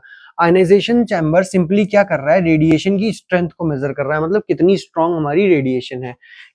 इसमें हम क्या करते हैं? 2 मेटेलिक प्लेट्स होती हैं। यहाँ पे देखिए 2 मेटेलिक प्लेट्स यहाँ पे हैं, फिर सेपरेटेड बाई एयर। यहाँ पर क्या है? जो एम्प्टी स्पेस है यहाँ पर क्या है? एयर है, ठीक है। यहाँ पर क्या है? एयर है। देन ऑन जब हम रेडिएशन पास करते हैं इन मेटेलिक प्लेट्स के थ्रू या चैम्बर में, तो रेडिएशन पास करने पे जो एटम्स होते हैं एयर मॉलिक्यूल को, वो टाइट हो जाते हैं और पॉजिटिव आयन फॉर्म होते हैं, डिसोसिएट हो जाते हैं और पॉजिटिव आयन्स फॉर्म होते हैं। अब जो इलेक्ट्रॉन्स बने हैं वो क्या करेंगे, वो एनोड की तरफ जाएंगे और जो पॉजिटिव आयन्स बने हैं वो कैथोड की तरफ जाएंगे। इससे क्या होगा, एक करंट डेवलप होगा प्लेट्स के बीच में, जिसको हम मेजर करते हैं with the help of an ammeter. ठीक है, ये पूरा स्ट्रक्चर है। यहाँ पे हमने क्या किया, यहाँ पर ये दो मेटालिक प्लेट्स है हमारी यहाँ पे, ठीक, ये मेटालिक प्लेट्स हैं, बीच में एयर है। तो जब हमने यहाँ पे करंट पास कराया, जब हमने यहाँ पे करंट आई पास कराया इसके थ्रू, यहाँ से आई करंट पास करा रहे हैं सर्किट में, तो यहाँ पे जो ये मॉलिक्यूल्स थे वो कुछ इस फॉर्म में थे। ठीक, अब ये क्या होंगे, डिसोसिएट हो जाएंगे और पॉजिटिव नेगेटिव में ब्रेक हो गए। फिर जब करंट पास हो रहा है तो ये रिस्पेक्टिव इलेक्ट्रोड्स की तरफ, मतलब एनाइन एनोड की तरफ, कैटाइन कैथोड की तरफ मूव कर जाएगा, जिसकी वजह से क्या होगा, यहाँ पर एक करंट डेवलप होगा। उसी को हम मेजर करते हैं और बताते हैं कि हमारा कितना करंट है। अब देखिए यहाँ पे strength of current helps in determination of radiation passing through the ionisation chamber. जो स्ट्रेंथ होता है करंट का, उसी से हमें क्या पता चलता है कि हमारा कितना रेडिएशन पास हो रहा है आयनाइजेशन चैम्बर से। अब टोटल अमाउंट ऑफ चार्ज जो पास हो रहा है प्लेट से, उसको हम कैसे मेजर करते हैं, मेजर करते हैं बाय डोजीमीटर, जो कि किसमें प्रेजेंट होता है, आयनाइजेशन चैम्बर में प्रेजेंट होता है। और ये क्या है, it is proportional to the amount of radiation that has undergone through the chamber. मतलब वो ये किसके प्रोपोर्शनलिटी मेजर करता है, कितना रेडिएशन पास हुआ है। अब दूसरा क्या है हमारा, देखिए गीगर मुलर काउंटर। तो गीगर मुलर काउंटर की जब बात करते हैं तो ये क्या करता है, rate of beta emission, beta particles के एमिशन को मेजर करने में हेल्प करता है और डिटेक्ट करने में और मेजर करने में हेल्प करेगा। ठीक है, फिर इसमें क्या होता है, एक सिलिंड्रिकल मेटल ट्यूब होता है जो कि कैथोड की तरह एक्ट करता है। एक एनोड वायर होता है, ठीक है, जिसको सेंटर में रखा गया है। फिर मेटल ट्यूब में बहुत ही लो प्रेशर की गैस फिल्ड होती है, आर्गन गैस होती है, इनर्ट गैस होती है। अब एक पोटेंशियल डिफरेंस 1000 वोल्ट का मेंटेन करते हैं इलेक्ट्रोड्स के पास में, तो इससे क्या होगा, अल्फा और बीटा पार्टिकल जो ट्यूब में इंटर होंगे, वो कहां से इंटर होंगे, जो माइका विंडो है उसके थ्रू, और आर्गन एटम्स जो प्रेजेंट है उसको आयनाइज करेंगे, आयनाइज करके वहां पे अल्फा बीटा पार्टिकल्स प्रोड्यूस करेंगे। ठीक है, देखिए ये माइका विंडो है, यहाँ पर कैथोड एनोड है, ये कैथोड यहाँ पर है, एनोड ये है। ठीक, जब हमने इसमें करंट पास कराया तो यहाँ पे जो गैस भरी हुई है वो आयनाइज हो जाएगी और देन क्या करेगी, अपना आयंस को प्रोड्यूस करेगी, पॉजिटिव एंड नेगेटिव चार्ज, जिससे करंट प्रोड्यूस होगा, हम उसको मेजर कर सकते। देखिए पॉजिटिवली चार्ज आर्गन आयन कहाँ पे मूव करेगा, कैथोड की तरफ, वहीं पे नेगेटिवली चार्ज इलेक्ट्रॉन जो होंगे वो एनोड की तरफ मूव करेंगे। सर्किट से क्या होगा, कंप्लीट होगा शॉर्ट ड्यूरेशन ऑफ टाइम में, जिसके बाद क्या होगा, यहाँ पे पल्स जनरेट होगी, और पल्स जनरेट होगी तो हम उसको ऑटोमेटिक काउंटर जो हमारे पास लगा हुआ है वो उसको डिटेक्ट करेगा और रेडियो एक्टिविटी को मेजर कर लेगा, इंटेंसिटी को मेजर कर लेगा। ठीक है, अब बात करते हैं हम सिंटिलेशन काउंटर की। देखिए सिंटिलेशन काउंटर में यहाँ क्या हो रहा है, ये एक मेटेलिक सिलेंडर टाइप में होता है। इसमें हम क्या यूज कर रहे हैं, कैथोड एनोड ना यूज करके हम क्या यूज कर रहे हैं, डायनोड्स यूज कर रहे हैं, डायोड यूज कर रहे हैं। डायोड्स क्या होते हैं, डायोड्स ऐसे कैथोड्स या इलेक्ट्रोड्स होते हैं जो किसी स्मॉल इंटेंसिटी ऑफ लाइट को मैग्नीफाई कर देते हैं। जैसे यहाँ पर क्या है, देखिए यहाँ से पार्टिकल आ रहा है इस सिलेंडर के अंदर, तो यहाँ पर ये जो डायनोड्स लगे हुए हैं ये क्या करेंगे, एक पार्टिकल आया तो जब वो इस पे स्ट्राइक करेगा तो यहाँ से एक पार्टिकल नहीं, यहाँ से कितने पार्टिकल्स निकलेंगे, दो पार्टिकल्स निकलेंगे। फिर ये फर्दर जब स्ट्राइक करेंगे तो यहाँ से दो नहीं चार निकलेंगे। ऐसे ही जब यहाँ पे स्ट्राइक करेंगे तो 16 दिन, ऐसे ही बढ़ते चले जाएंगे। इसी ट्यूब को, सिंटिलेशन चैम्बर को हम और क्या कहते हैं, फोटो मल्टीप्लायर ट्यूब भी कहते हैं। अब जो ये रेडिएशंस प्रोड्यूस हो रही हैं या फिर जितने नंबर ऑफ इलेक्ट्रॉन्स उसमें होंगे, उससे उसी को डिटेक्ट करके हम क्या पता कर सकते हैं कि हमारा कितना इंटेंसिटी है रेडिएशन का। ठीक है, अब अगला टॉपिक है रेडियो आइसोटोप्स। अब आइसोटोप्स को सब जानते हैं, ऐसे कंपाउंड जिनका एटॉमिक नंबर सेम होता है, मॉलिक्यूलर मास डिफरेंट होता है। रेडियो आइसोटोप्स क्या है, रेडियो आइसोटोप एक ऐसा एटम है जिसका न्यूक्लियस अनस्टेबल है। अनस्टेबल न्यूक्लियस होने के उसमें एनर्जी बहुत हाई होती है, और ये किस तरीके से यूटिलाइज होती है, क्या by a newly form radiation, मतलब कोई नई रेडिएशन अगर बन रही है तो, या फिर कोई एटॉमिक इलेक्ट्रॉन के थ्रू। अब ये कंपाउंड्स करते क्या है, रेडियो आइसोटोप्स, ये डिफरेंट फार्मास्यूटिकल प्रॉपर्टीज पजेस करते हैं जो कि हमें हेल्प करते हैं किसमें, for testing the, for diagnosis and for treatment of certain diseases. कौन कौन से होते हैं, stable radio isotope and radioactive radio isotope. इसमें देखिए एग्जांपल्स और भी हैं, जैसे कार्बन 12 है, 13 है, 14 है, ये सब क्या है, रेडियो आइसोटोप्स। ऐसे ही आयोडीन के कंपाउंड्स हैं। देन हम देखते हैं अगला सोडियम आयोडाइड क्या है? सोडियम आयोडाइड 131, सोडियम आयोडाइड 131 ये एक फार्मास्यूटिकल सब्सटेंस है जिसको हम मैलिग्नेंट थायराइड के ट्रीटमेंट में यूज करते हैं। अगर हम बात करें तो आयनाइजेशन रेडिएशन जो होती है, आयनाइजिंग रेडिएशन जो है सोडियम आयोडाइड की, वो एब्जॉर्ब होती हैं बाय थायराइड टिश्यू। अब ये क्या करता है? ये डैमेज करता है, डायरेक्ट एक्सपोजर की वजह से थायराइड टिश्यू डैमेज होता है। अब थायराइड टिश्यू जब डैमेज हो रहा है तो जो मॉलिक्यूल्स हैं वो डिसोसिएट होते हैं, आयनाइज होते हैं या फिर एक्साइट हो जाते हैं। तो sodium iodide 90% beta radiation emit करता है और 10% गामा रेडिएशन एमिट कर रहा है। अब देखिए यहाँ पे क्या है, सोडियम जो आयोडाइड बना वो क्या किया, थायराइड के अंदर गया और जो किससे बना, तो सॉरी किससे अंदर गया, सोडियम आयोडाइड सिम्पोर्टर के थ्रू अंदर गया और एक्यूमुलेट हो गया वहां पे। तो ये अब क्या कर रहा है, ऑक्सीडाइज कर रहा है आयोडीन को और रेडिएशंस एमिट कर रहा है। अब इससे क्या हुआ, जो बीटा रेडिएशंस एमिट कर रहा है सोडियम आयोडाइड वो डिस्ट्रॉय कर देंगे थायराइड टिश्यू को और ये मैलिग्नेंट थायराइड जो यहाँ पे हमें हो रहा है वो ठीक हो जाएगा। देन इसका ऐसे कैसे करते हैं, ऐसे करने के लिए हम क्या करते हैं, सोडियम आयोडाइड 131 जो है उसको लेते हैं और उसकी एक्टिविटी को कंपेयर करते हैं स्टैंडर्ड आयोडीन 131 सॉल्यूशन से। ठीक, फिर इसको रेडियो न्यूक्लाइड या रेडियो केमिकल के साथ में भी टेस्ट कर सकते हैं। अच्छा, इसका यूज कहाँ कहाँ पर है?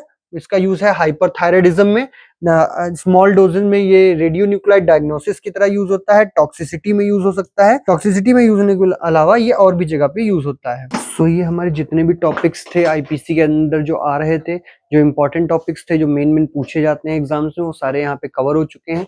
अगर कोई टॉपिक रह गया है या फिर आपको कोई चीज समझ नहीं आई है तो आप उसको कमेंट सेक्शन में डालिए।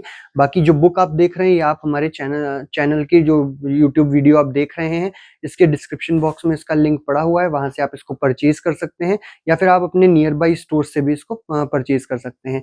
अगर आपको, मैं फिर से कह रहा हूँ कि कोई दिक्कत है तो आप क्या करिए, हमारे कमेंट सेक्शन में इसको डालिए अपना जो डाउट है, फिर हम उसको क्या कर देंगे, आपको रिजॉल्व करके दे देंगे। ठीक है, थैंक यू।